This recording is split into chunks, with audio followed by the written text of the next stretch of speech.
Thank you. ദൈവനാമത്തിന് മഹത്വം ഉണ്ടാകട്ടെ. എല്ലാ പ്രിയപ്പെട്ടവർക്കും യേശുക്രിസ്തുവിന്റെ നാമത്തിൽ എന്റെ സ്നേഹവന്ദനം അറിയിക്കുന്നു. കഴിഞ്ഞ 4 ക്ലാസ്സുകളിലും ബൈബിൾ റൂട്ട് സ്റ്റഡിയെ കുറിച്ച് നമുക്ക് കർത്തൃദാസൻ ഡോക്ടർ ബാബു വേട്ടമലയിൽ നിന്നും ക്ലാസ്സുകൾ കേൾക്കുവാൻ ദൈവം കൃപ ചെയ്തു. ഇന്നും നമുക്ക് ക്ലാസ്സുകൾ കേൾക്കുവാനും അത് നമുക്കെല്ലാവർക്കും അനുഗ്രഹമാകുവാനും ഞാനും നിങ്ങളോടൊപ്പം പ്രാർത്ഥിക്കുന്നു. പഠിതാക്കളായ എല്ലാ പ്രിയപ്പെട്ടവരെയും, പ്രത്യേകിച്ച് അധ്യാപകനായ ഡോക്ടർ ബാബു വേട്ടമല സാറിനെയും ഞങ്ങളുടെ പ്രിയപ്പെട്ട സി വി മാത്യു സാറിനെയും മുഖ്യ സംഘാടകരായ ഖത്തറിലെ ഞങ്ങളുടെ പ്രിയപ്പെട്ടവരെയും എല്ലാ പ്രിയപ്പെട്ടവരെയും ഒരിക്കൽ കൂടി ഞാൻ സ്വാഗതം ചെയ്യുന്നു. ഇപ്പോൾ നമ്മുടെ ക്ലാസ്സുകൾ ആരംഭിക്കുന്നു.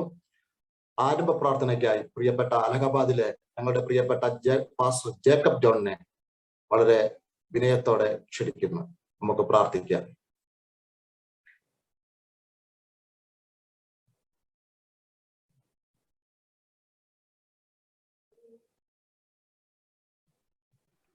Price Lord. സൈച്ച ജേക്കബ് ജോൺ പാസ്റ്റർ ഇതുവരെ ലൈനിലില്ല. ബ്രദർ രാകേഷിനെ വിളിക്കാം. Brother Rakesh please. യെസ്, പ്രിയപ്പെട്ട രാകേഷ് പാസ്റ്റർ പ്രാർത്ഥിച്ചാലും പ്ലീസ്.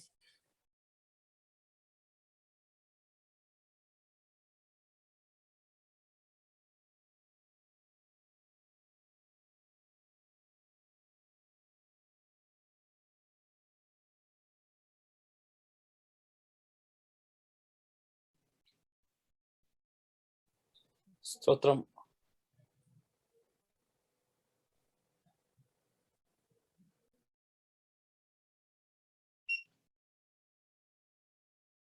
പ്രാർത്ഥിച്ചോളൂ brother Rakesh brother.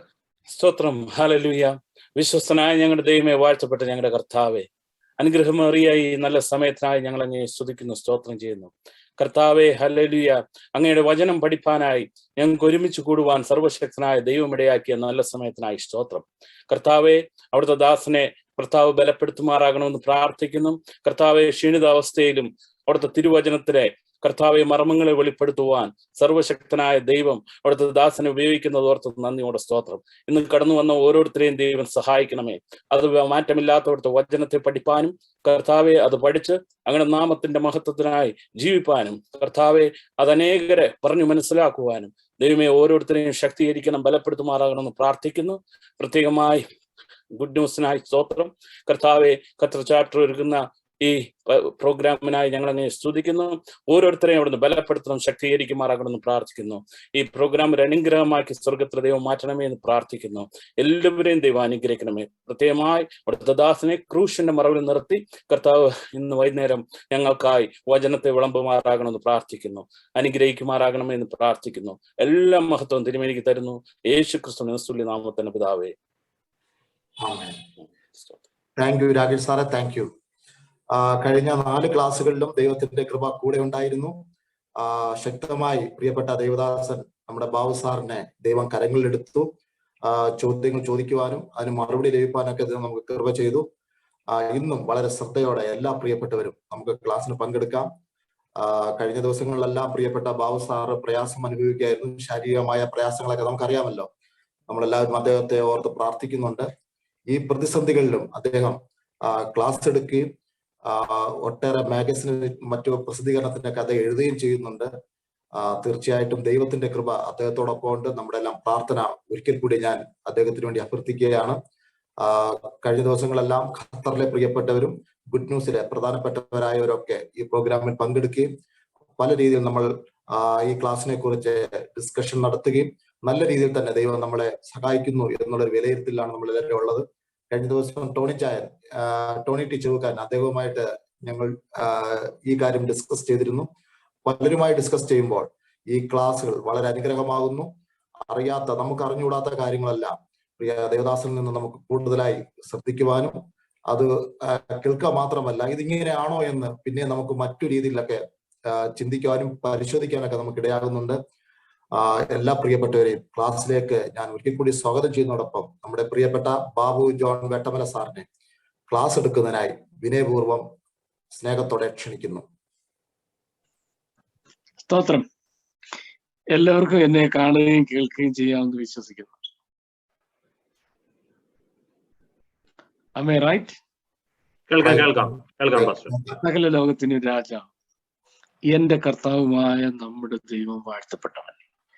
ആ ധന്യവും നിസ്തുല്യമായ നാമത്തിൽ എല്ലാവർക്കും സ്നേഹവന്ദനം അറിയിക്കുന്നു. നമ്മുടെ 5ാമത്തെ ക്ലാസ്സിലേക്ക് ബൈബിൾ റൂട്ട് സ്റ്റഡിയിൽ നമ്മൾ വരാൻ പോവുകയാണ്. ബൈബിൾ റൂട്ട് സ്റ്റഡി, ബൈബിളിന്റെ റൂട്ട് സ്റ്റഡിയാണിത്. അതെന്തല്ലെന്ന് കഴിഞ്ഞ ക്ലാസ് ഞാൻ ഒരു മുഖവരയിൽ പറഞ്ഞതായിരുന്നു. നമ്മൾ കഴിഞ്ഞ ക്ലാസ്സിൽ ഞാൻ ഒരു വാക്കിന്റെ അർത്ഥത്തിലേക്ക് നിങ്ങളെ കൊണ്ടുവരാൻ ശ്രമിക്കുകയായിരുന്നു. അത് തീർന്നില്ലെന്ന് മാത്രമല്ല, അതിനെങ്ങും എത്തിയില്ല. ഇതാ ഇതിന്റെ ഒരു സ്ട്രെയിഞ്ചായ കാര്യം എന്ന് പറയുന്നത്. അത് വളരെ സ്ട്രെയിഞ്ചാ. അത് അങ്ങനെ ചില കാര്യങ്ങൾ അങ്ങനെ നമുക്കതിനകത്ത് നമ്മൾ ഹെൽപ്ലെസ്, നമുക്കൊന്നും ചെയ്യാനൊക്കത്തില്ല. ഒരു വാക്കിന്റെ അർത്ഥം എന്ന് പറഞ്ഞാൽ അത് ക്യുമുലേറ്റീവ് ആണ്. ക്യുമുലേറ്റീവ് എന്ന് പറഞ്ഞാൽ മറ്റ് അനേക അർത്ഥവൈവിധ്യങ്ങളുണ്ട്. അതിന് നമുക്ക് എന്ത് പറയാം, അത് ഇംബൈബ് ചെയ്തിരിക്കുന്നത്. അത് എവിടെല്ലാമാണോ അതിന്റെ മീനിങ് ഇംപ്ലൈഡ് ആയിരിക്കുന്നത്, ആ ഇംപ്ലിക്കേഷൻസ് മുഴുവൻ നമ്മൾ ഇങ്ങനെ ഒരു മാല പോലെ കോർത്ത് ആ ഇംപ്ലിക്കേഷൻസിന്റെ അവസാനം നമ്മളൊരു കൺക്ലൂഷനിലെത്തും. ആ കൺക്ലൂഷനാണ് ആ വേർഡിന്റെ മീനിങ്. നമുക്ക് വേർഡ് അറിയാം, പക്ഷെ അതിന്റെ മീനിങ്ങിൽ നമ്മൾ എത്തുന്നത് അതിന്റെ ഇംപ്ലിക്കേഷൻസിലൂടെയാണ്. ആ വേർഡിൽ എത്ര ഇംപ്ലിക്കേഷൻസ് ഉണ്ട്, ആ ഇംപ്ലിക്കേഷൻസിൽ കൂടെ പോയി നമ്മൾ അവസാനം ഒരു കൺക്ലൂഷനിലെത്തും. ആ കൺക്ലൂഷനാണ് അതിന്റെ മീനിങ്. ഇപ്പൊ ഞാൻ ചിലപ്പോഴേ ചില വേർഡ് പറയും, അതിന്റെ മീനിങ് എന്നോട് ചോദിക്കരുത്, ഞാൻ പറയത്തില്ല.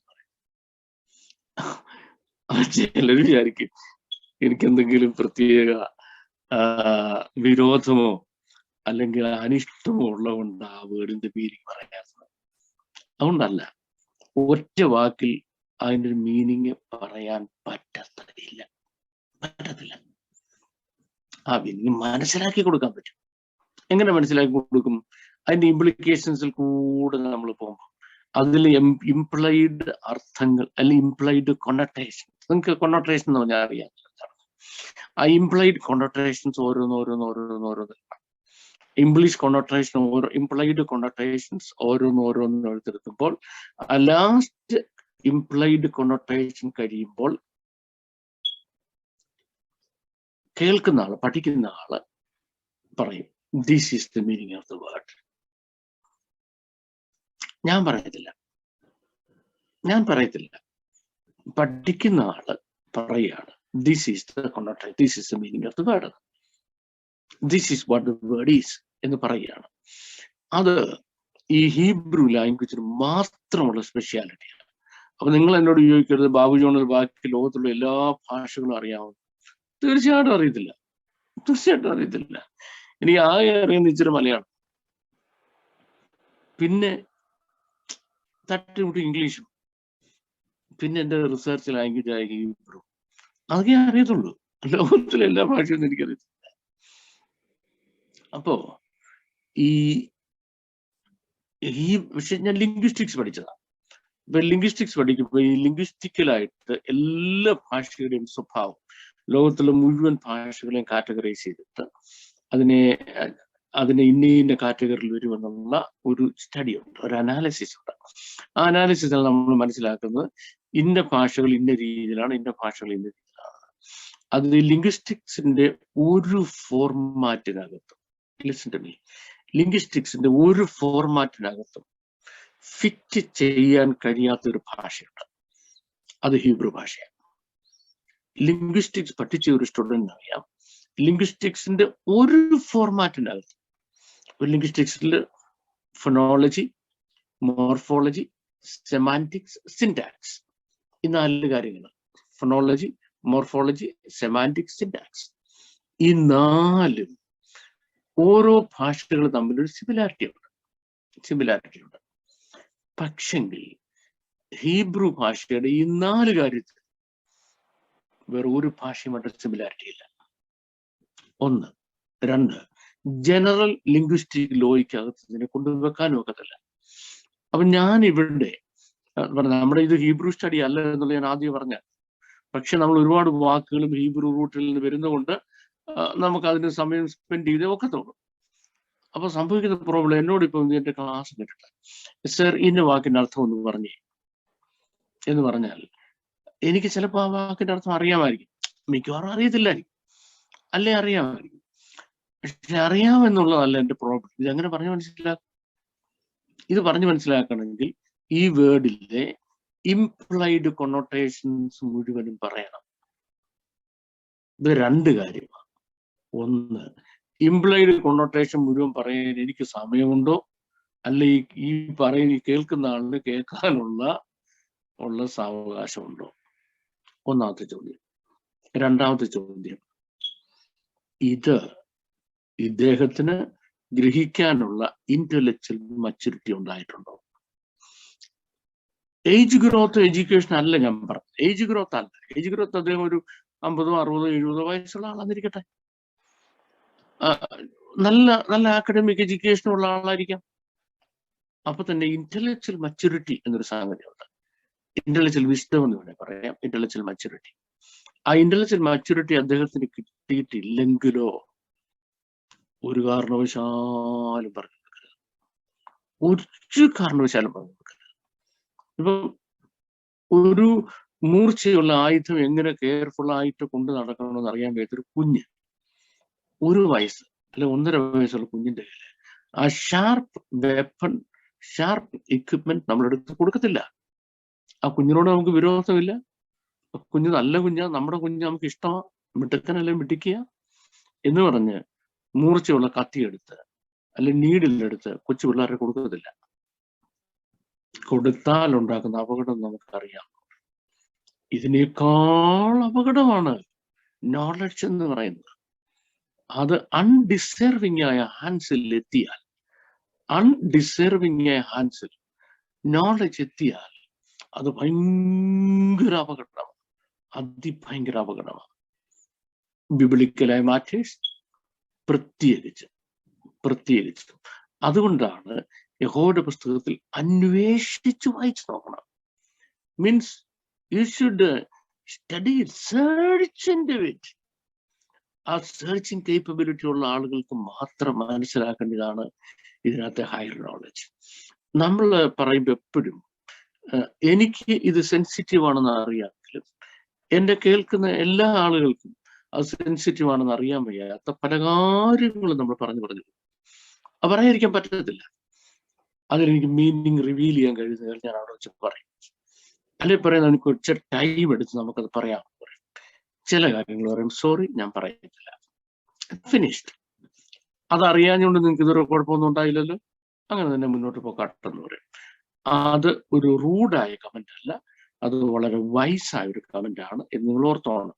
അഥവാ ചോദ്യം ചോദിക്കാൻ സാധ്യത ഉണ്ടെങ്കിൽ എന്നുള്ളതുകൊണ്ടാണ്. കഴിഞ്ഞ ആഴ്ച മുതൽ ആളുകൾ ചോദ്യം ചോദിക്കുന്നില്ല എന്നുള്ളത് വേറൊരു കാര്യം. അപ്പൊ നമ്മള് യഖാദ് എന്ന ഒരു വാക്കാണ് എടുത്തത്. ആ യഖാദ് എന്ന വാക്ക് നമുക്ക് തീർക്കാൻ കഴിഞ്ഞില്ലെന്നല്ല, അതിന്റെ ഒരു സൈഡിൽ പോലും നമ്മൾ എത്തിയില്ല. എത്താത്തതിന്റെ കാരണം അതിനകത്തെ ഇംപ്ലൈഡ് കൊണോട്ടേഷൻസ് എന്ന കാര്യം മുഴുവൻ പറഞ്ഞു കൊണ്ടുവരണം. ഇംപ്ലൈഡ് കൊണോട്ടേഷൻസ് മുഴുവൻ പറഞ്ഞു കഴിയുമ്പോൾ യഖാദ് എന്ന വാക്കിന്റെ അർത്ഥം എന്താണെന്ന് മനസ്സിലാകും. ദൈവം തന്നെ തന്നെ പരിചയപ്പെടുത്തുക. ദൈവം തന്നെ തന്നെ പരിചയപ്പെടുത്തുക. എങ്ങനെയാ ദൈവം തന്നെ തന്നെ പരിചയപ്പെടുത്തുന്നത്? നിന്റെ ദൈവമായ യഹോവ ഏകനാകുന്നു. അന്നാളിൽ യഹോവയുടെ നാമം ഏകം ആയിരിക്കും. ഇസ്രായേലെ കേൾക്കാം, ഞാൻ നിന്റെ ദൈവമായ യഹോവയാകുന്നു, ഞാൻ ഏകനാകുന്നു. ഇവിടെ എല്ലാം ദൈവം തന്നെ പറ്റി പരിചയപ്പെടുത്തുന്ന വാക്കാണ് മൂലഭാഷയിൽ യഖാദ്. What does it mean? What does God mean by that? And what do we understand by that? അങ്ങനെ ദൈവം പറയുമ്പോൾ ദൈവം എന്തോ ഉദ്ദേശിച്ചത്? ഒരു ചോദ്യം. രണ്ട്, നമുക്കെന്തോ മനസ്സിലായത് ഈ രണ്ട് കാര്യങ്ങൾ തമ്മിലുള്ള വേരിയൻസ്. പക്ഷെ നിർഭാഗ്യവശാൽ ദൈവം ഉദ്ദേശിച്ചതും നമ്മൾ മനസ്സിലാക്കിയും തമ്മിൽ ഒരു വലിയ വേൾഡ് ഓഫ് ഡിഫറൻസ് ഉണ്ട്. ദൈവം ഉദ്ദേശിച്ചതും നമ്മൾ മനസ്സിലാക്കിയതും തമ്മിൽ ഒരു വേൾഡ് ഓഫ് ഡിഫറൻസ് ഉണ്ട്. ആ വേൾഡ് ഓഫ് ഡിഫറൻസ് ആണ് ഇന്ന് ഞാൻ നിങ്ങളോട് പറയാൻ പോകുന്നത്. അത് നമ്മൾ ബ്രിഡ്ജ് ചെയ്യാൻ പോവാണ്, അല്ലെങ്കിൽ we are going to go through the world of difference. അപ്പൊ അതിന് നമുക്ക് ഒരുപാട് ഇംപ്ലൈഡ് കൊണോട്ടേഷൻസിന്റെ ആവശ്യമുണ്ട്. നമുക്ക് എവിടെയാണ് ഇംപ്ലൈഡ് കൊണോട്ടേഷൻ തുടങ്ങാം? നമ്മളൊരു റിവേഴ്സ് ഓർഡറിലാണ് അത് വരാൻ പോകുന്നത്. ആ റിവേഴ്സ് ഓർഡർ ഞാനിപ്പോ പറയാം. ആദ്യം നമുക്ക് വെളിപ്പാട് പുസ്തകം 1-ാം അധ്യായത്തിന്റെ 8-ാം വാക്യത്തിലേക്ക് വരാം. സ്ക്രീനിൽ ഒന്ന് കാണിച്ചാട്ടെ. വെളിപ്പാട് പുസ്തകം 1-ാം അധ്യായത്തിന്റെ 8-ാം വാക്യം.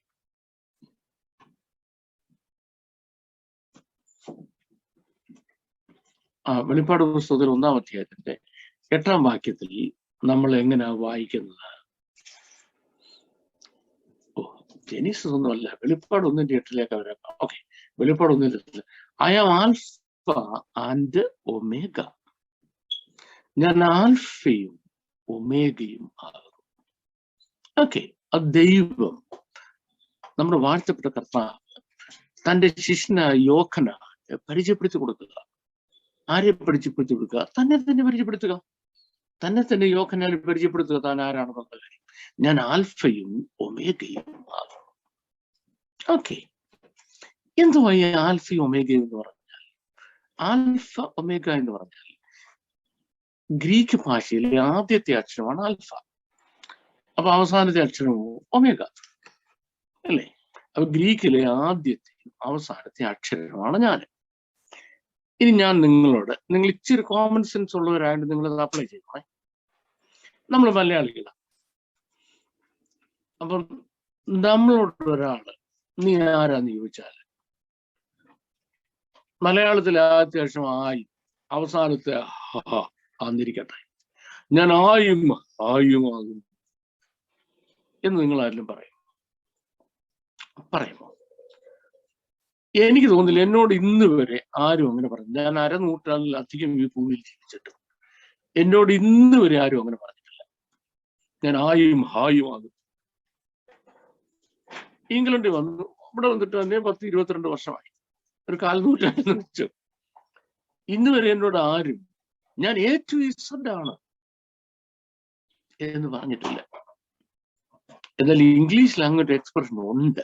A to Z എന്ന് പറഞ്ഞ മുഴുവൻ, കംപ്ലീറ്റ് എന്നുള്ള അർത്ഥമാണ്. എന്നാൽ ഇനി നമുക്ക് ഗ്രീക്ക് ലിറ്ററേച്ചറിലേക്ക് പോകാം. ഗ്രീക്കിലെ ഏറ്റവും നല്ല എഴുത്തുകാരനായിരുന്നു പ്ലേറ്റോ. എനിക്ക് തോന്നുന്നു ഗ്രീക്ക് തിങ്കിങ് മുഴുവനും ഫോം ചെയ്തത് ഈ ഒരു മനുഷ്യനാണ്.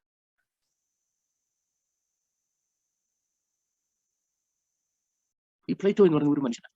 സോഹ്നിയും ഇയറിൽ നിന്ന് മുഴുവൻ ഇംബൈബ് ചെയ്തിട്ട് അത് different fields of writings, art, sciences, literature, philosophy ഈ എല്ലാ ഫീൽഡ് ഓഫ് റൈറ്റിംഗ്സിലും ഇത് എക്സ്പാൻഡ് ചെയ്ത മനുഷ്യനാണ് അരിസ്റ്റോട്ടിൽ. ഇത് മുഴുവൻ കവർ ചെയ്യുന്ന പറഞ്ഞാൽ അത്ര എളുപ്പമുള്ള കാര്യമല്ല കേട്ടോ. എനിക്ക് MA ഫിലോസഫി ഉണ്ടായിരുന്നുകൊണ്ടാണ് എനിക്ക് അവിടെ തുടങ്ങാനെങ്കിലും കഴിയും. ഈ ഗ്രീക്ക് സാഹിത്യം മുഴുവൻ നമ്മൾ വായിച്ചാൽ ഗ്രീക്കിലെ ഒരു പുസ്തകത്തിലും ഒരിടത്തും ആൽഫ ടു ഒമേഗ എന്നൊരു ഫ്രേസ് ഇല്ല. ആൽഫ മുതൽ ഒമേഗ വരെയാണ് എന്നൊരു ഫ്രേസ് ഇല്ല. അങ്ങനെയാണെങ്കിൽ നമ്മുടെ ബൈബിളിൽ എങ്ങനെയാ ഇത് വന്നത്? ഞാൻ ആൽഫയും ഒമേഗയുമാണ് എന്ന് വന്നത്. ഇപ്പൊ ഞാനൊരു ബൈബിൾ കോളേജിൽ പോകുന്നു, അവിടെ പഠിക്കുന്നു. അപ്പൊ വെളിപ്പാട് പുസ്തകത്തിന്റെ ക്ലാസ് വരും, അധ്യാപകൻ വരുന്നു, ദൈവം വന്നു. ഇപ്പം അതിന്റെ ബാക്ക്ഗ്രൗണ്ടൊക്കെ പറഞ്ഞിട്ട് കർത്തൃ ദിവസത്തിൽ ഞാൻ ആത്മവിവശനായി എന്ന് പറഞ്ഞു. അപ്പൊ എന്ന് പറഞ്ഞപ്പോ എന്ത് കർത്തൃ ദിവസം? ഞായറാഴ്ച. കർത്തൃ ദിവസം എന്ന് പറഞ്ഞാൽ നമുക്ക് എന്തുവാ? ഞായറാഴ്ച. യെസ്, ഫെയർ, അങ്ങനെ നോട്ടെ. ഇനി യോഹന്നാൻ എഴുതുന്ന കാലത്ത് ഞായറാഴ്ച എന്ന ദിവസത്തിനെ ആഴ്ചവട്ടത്തിന്റെ 1-ാം നാൾ എന്നാണ് പറഞ്ഞിരുന്നത്. കർത്തൃ ദിവസം എന്നല്ല പറഞ്ഞത്. അതേറെ വർഷങ്ങൾക്ക് ശേഷമാണ് ഞായറാഴ്ചയ്ക്ക് കർത്തൃ ദിവസം എന്ന പേരുണ്ടായത്. ഏറെ വർഷങ്ങൾക്ക് ശേഷമാണ്, യോഹന്നാന്റെ കാലത്തല്ല. അപ്പൊ യോഹന്നാന്റെ കാലത്ത് കർത്തൃ ദിവസം എന്ന് പറയുന്നത് ഞായറാഴ്ച അല്ല. പിന്നെ ഏതാത്? അത് ഹെറഡറ്റസിന്റെ റോമൻ ഹിസ്റ്ററി വായിക്കണം. ഹെറഡറ്റസിന്റെ റോമൻ ഹിസ്റ്ററിക്കകത്താണ് ഈ കർത്തൃ ദിവസം എന്ന് പറയുന്നത് ഞായറാഴ്ച എന്ന ദിവസം അല്ല എന്ന് മനസ്സിലാക്കുന്നത്. പക്ഷെ ഇവിടെ നമ്മൾ 2 കൂട്ടരെ കാണുമ്പോൾ, ഒന്ന്, ഈ വെളിപ്പാട് പുസ്തകത്തിലെ കർത്തൃ ദിവസത്തിൽ ഞാൻ ആത്മവിശനായി എന്നുള്ള വാക്യം ഞായറാഴ്ചയാണ് എന്ന് പറയുന്ന അധ്യാപകനും, ഇനി ഇത് കേൾക്കുന്ന വിദ്യാർത്ഥിയും, ഇവര് 2 പേരും ഏത് വായിച്ചിട്ടില്ല? ഹെറഡത്തസിന്റെ റോമൻ ഹിസ്റ്ററി വായിച്ചിട്ടില്ല. അപ്പൊ അതുകൊണ്ടുള്ള ഗുണം എന്തുവാ? ഇവർക്ക് 2 പേർക്കും അറിയത്തില്ല. 2 പേർക്ക് എന്നറിയത്തില്ല? കർത്തൃ ദിവസം എന്ന് അവിടെ പറഞ്ഞിരിക്കുന്നത് ഞായറാഴ്ച അല്ല എന്ന കാര്യം അവർക്ക് 2 പേർക്കും അറിയത്തില്ല. ഇനി നമുക്ക് മുന്നോട്ട് വരാം. ഇവിടെ വരുന്നുണ്ടേ, സ്വാഭാവികമായിട്ട് ഈ സ്റ്റുഡന്റ് ഈ സാറിനോട് ചോദിക്കേണ്ട ഒരു ചോദ്യമുണ്ട്. ചോദിക്കത്തില്ല, പക്ഷെ ചോദിക്കാവുന്ന ഒരു ചോദ്യമുണ്ട്. ആ ചോദിക്കാവുന്ന ചോദ്യം എന്താണ്? സർ, ഗ്രീക്ക് ഭാഷയില് ഗ്രീക്ക് റൈറ്റിംഗ്സ് മുഴുവൻ നമ്മൾ നോക്കിയാൽ ഒരിടത്തും ആൽഫ ടു ഒമേഗ, ആൽഫ മുതൽ ഒമേഗ വരെ എന്നൊരു ഫ്രേസ് ഇല്ലല്ലോ. അത് ഗ്രീക്ക് ഭാഷയുടെ തനതായ പ്രയോഗമല്ലല്ലോ. പിന്നെങ്ങനെ സാർ ഇതിവിടെ വന്നത്? ഇതിവിടെ വന്നത് എങ്ങനെ എന്ന് ആര് ചോദിക്കത്തില്ല? സ്റ്റുഡന്റ് ചോദിക്കത്തില്ല. അതെന്താ ചോദിക്കാത്തത്? അത് ചോദിക്കാനുള്ള എഡ്യൂക്കേഷൻ ബാക്ക്ഗ്രൗണ്ട് ഉള്ള ആളല്ല ഈ സ്റ്റുഡന്റ്. നമ്മുടെ ബൈബിൾ കോളേജിൽ ഇരിക്കുന്ന ഒരു സ്റ്റുഡന്റും അധ്യാപകരോട് സർ ഗ്രീക്കിൽ ഇങ്ങനെ പ്രയോഗമില്ല, അപ്പൊ ഇവിടെ മാത്രം എങ്ങനെ ഇത് വന്നത് എന്ന് ചോദിക്കുന്നില്ല. ചോദിക്കുന്നതിന് അപ്പൊ ചോദിക്കുന്ന സ്റ്റുഡന്റിനോട് സാറ് ചോദിക്കും, അതിന് ഗ്രീക്ക് മുഴുവൻ നീ പഠിച്ചിട്ടുണ്ടോ എന്ന് ചോദിക്കും. ഇദ്ദേഹം ഗ്രീക്കിൽ ഒരു പുസ്തകം പോലും വായിച്ചിട്ടില്ല, അപ്പൊ ഇദ്ദേഹത്തിന് അറിയത്തുമില്ല. ക്ലിയർ. അപ്പോ ഇവിടെ നമ്മൾ മനസ്സിലാക്കേണ്ട കാര്യം, എൻ്റെ ബൈബിൾ റൂട്ടാണ് നിങ്ങൾക്ക് അറിയാമല്ലോ. ഇവിടെ നമ്മൾ മനസ്സിലാക്കേണ്ട കാര്യം 2 കാര്യമാണ്. ഒന്നാമത്തെ കാര്യം, ഈ വെളിപ്പാട് പുസ്തകം എന്നുള്ളത് ഇത് ഗ്രീക്ക് ഭാഷയിൽ യോഹന്നാൻ എഴുതിയ പുസ്തകം അല്ല. എന്തുകൊണ്ടാണ് ഇത് ഗ്രീക്ക് ഭാഷയിൽ അല്ല യോഹന്നാൻ എഴുതിയെന്നുള്ളതിന്റെ കാരണം കേട്ടോണം. ഒന്നാമത്തെ കാര്യം, ഈ യോഹന്നാൻ എന്ന് പറയുന്ന ആള് ഗലീലയില് ബെത്സേദ എന്ന് പറയുന്ന സ്ഥലത്ത് ജനിച്ചു വളർന്ന ഒന്നാന്തര എബ്രായനായിരുന്നു, യഹൂദനായിരുന്നു. അയാൾ ജീവകാലം മുഴുവൻ അദ്ദേഹം സംസാരിച്ച ഭാഷ എബ്രായ ഭാഷയായിരുന്നു. ശരിക്കും പൗലോസിന്റെ ഭാഷ പറഞ്ഞാൽ ഹീബ്രു ഓഫ് ഹീബ്രു, എബ്രായനിൽ നിന്ന് ജനിച്ച എബ്രായനാണ് ഇദ്ദേഹം. ഇതാണ് നമ്മൾ മനസ്സിലാക്കേണ്ട ഒന്നാമത്തെ കാര്യം. അപ്പൊ ഇതിന്റെ 2ാമത്തെ കാര്യം കേട്ടോണം, ഇദ്ദേഹം ഇവിടെ ഒരു കോൺവെർസേഷൻ, ഒരു സംഭാഷണത്തിലാണ്. ആരുമായിട്ട സംഭാഷണം എന്നറിയാം? 65 വർഷം മുമ്പ് കണ്ട ഒരാളുമായിട്ടാണ്. താൻ സേവിക്കുന്ന തൻ്റെ ഗുരു, തൻ്റെ കർത്താവ്, തൻ്റെ ദൈവം, നമ്മുടെ വാഴ്ത്തപ്പെട്ട കർത്താവ് യേശുവ ഹമശിയാഖ്, കർത്താവായ യേശു, അദ്ദേഹമായിട്ട് സംസാരം. ഇനി അദ്ദേഹത്തിന്റെ ഭാഷ ഏതായിരുന്നു? അദ്ദേഹത്തിന് എല്ലാ ഭാഷയും അറിയാം, എല്ലാ ഭാഷയും അറിയാം. പക്ഷേ അദ്ദേഹം ഭൂമിയിലായിരുന്നപ്പോ ചില കോണ്ടെക്സ്റ്റിന് വേണ്ടി താന് ഗ്രീക്ക് ഭാഷയും ലാറ്റിൻ ഭാഷയും സംസാരിക്കുമായിരുന്നു. 2 എക്സാമ്പിൾ ഞാൻ പറയാമേ. ഒരു എക്സാമ്പിൾ എന്ന് പറയുന്നത്, താൻ പീലാത്തോസിന്റെ മുമ്പിൽ നിൽക്കുക, പീലാത്തോസിന് ഏതറിയത്തില്ല? എബ്രായ ഭാഷ അറിയത്തില്ല. അതിന് നമുക്ക് ധാരാളം ചരിത്രപരമായ തെളിവുകളുണ്ട്. അറിയത്തില്ല എന്നുള്ളത്. അപ്പൊ പീലാത്തോസ് ലാറ്റിൻ ഭാഷ സംസാരിക്കുന്നത്. ഈ ലാറ്റിൻ സംസാരിക്കുന്ന പീലാത്തോസിനോട് കർത്താവും ഏത് ഭാഷയെ സംസാരിച്ചത്?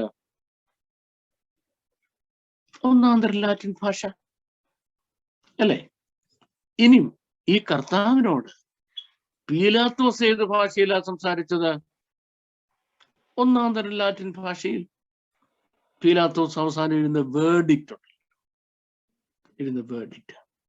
ആ വേർഡിക്റ്റ്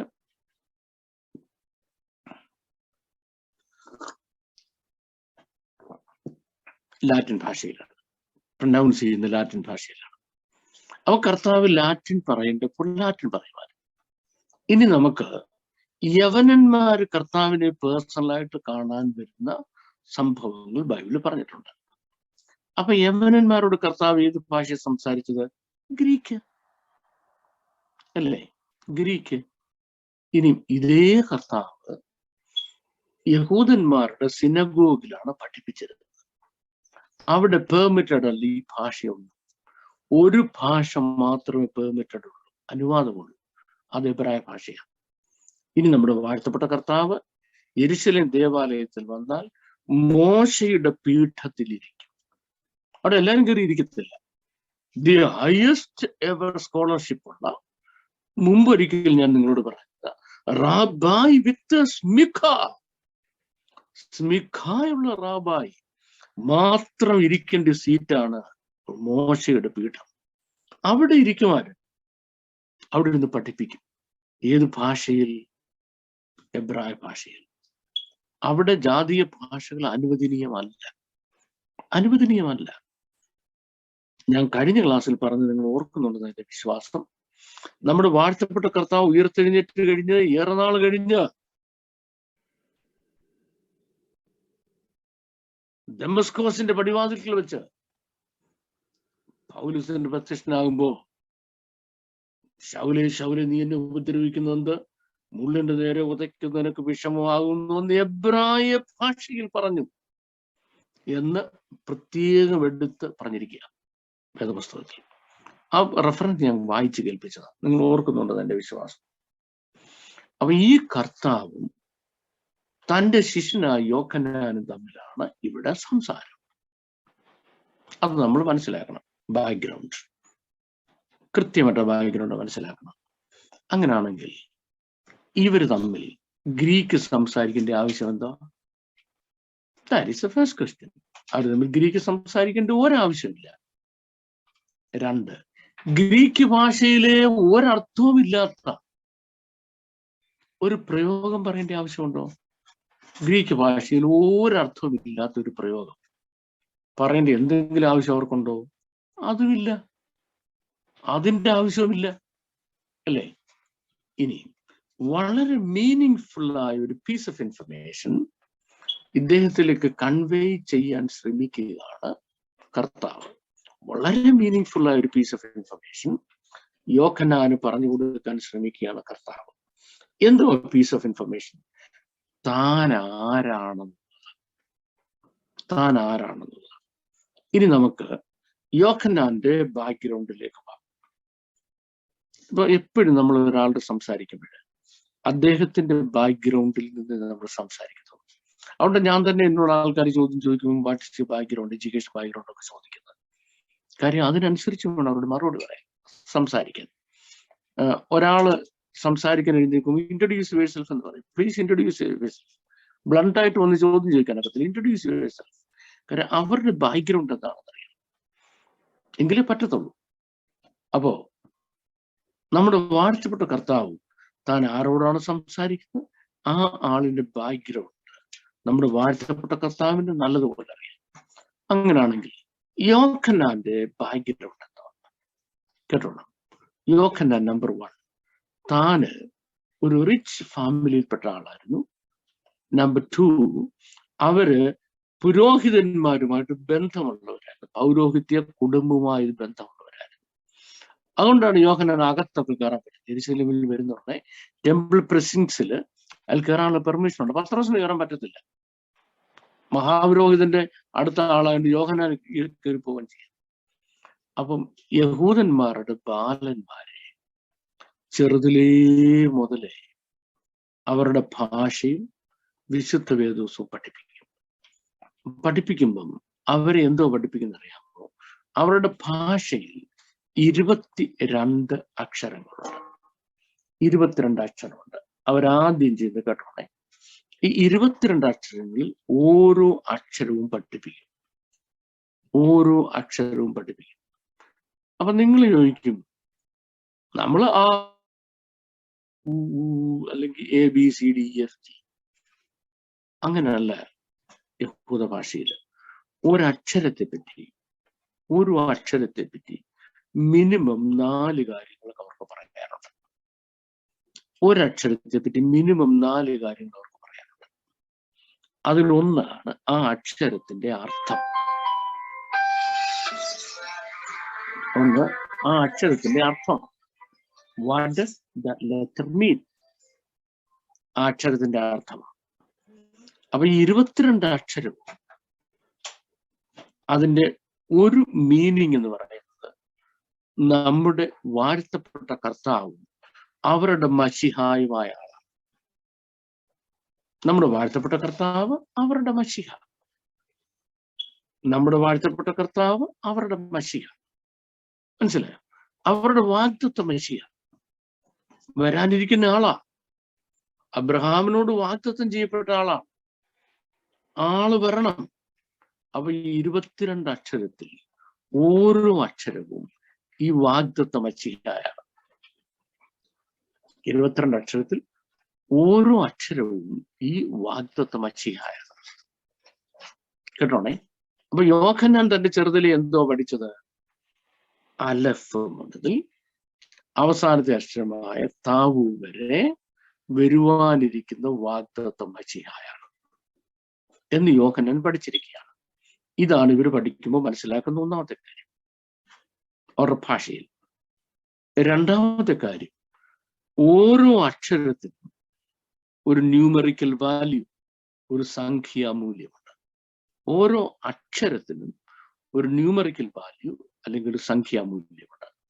ഒന്നാമത്തെ അക്ഷരത്തിന്റെ ന്യൂമറിക്കൽ വാല്യൂ 1, നമ്പർ 1 ആണെങ്കിൽ 22ാമത്തെ അക്ഷരത്തിന്റെ ന്യൂമറിക്കൽ വാല്യൂ 400 ആണ്. 400. ഇനി ഒരു കാര്യം ഞാൻ പറയാൻ പോവാം. ഈ 400 എന്ന ആ ഒരു സംഖ്യ നിങ്ങൾ ഓർത്തോണം. 400 വേർഡ്സ് റൂട്ട് വേർഡ് പഠിച്ച ഒരാള് മുഴുവൻ ഹീബ്രു ബൈബിളും പഠിച്ചത്. മുഴുവൻ ഹീബ്രു ബൈബിൾ എന്ന് പറഞ്ഞാൽ 400 റൂട്ട് വേർഡ്സ്. 400 വേർഡ്സ് അല്ല, പ്ലീസ് അങ്ങനെ എടുക്കരുത്. 400 റൂട്ട് വേർഡ്സ് ആണ് മുഴുവൻ ഹീബ്രു ബൈബിൾ. 79 റൂട്ട് വേർഡ്സ് ഉൽപ്പത്തി പുസ്തകം മുഴുവൻ. ഇപ്പൊ തന്നെ നമ്മൾ 3-4 പഠിച്ചു കഴിഞ്ഞു കേട്ടോ. 79 റൂട്ട് വേർഡ്സേ ഉള്ളൂ ഉൽപ്പത്തി പുസ്തകം മുഴുവൻ. അപ്പൊ ലോകത്തിൽ ഏറ്റവും വെക്കാബുലറി കുറവുള്ള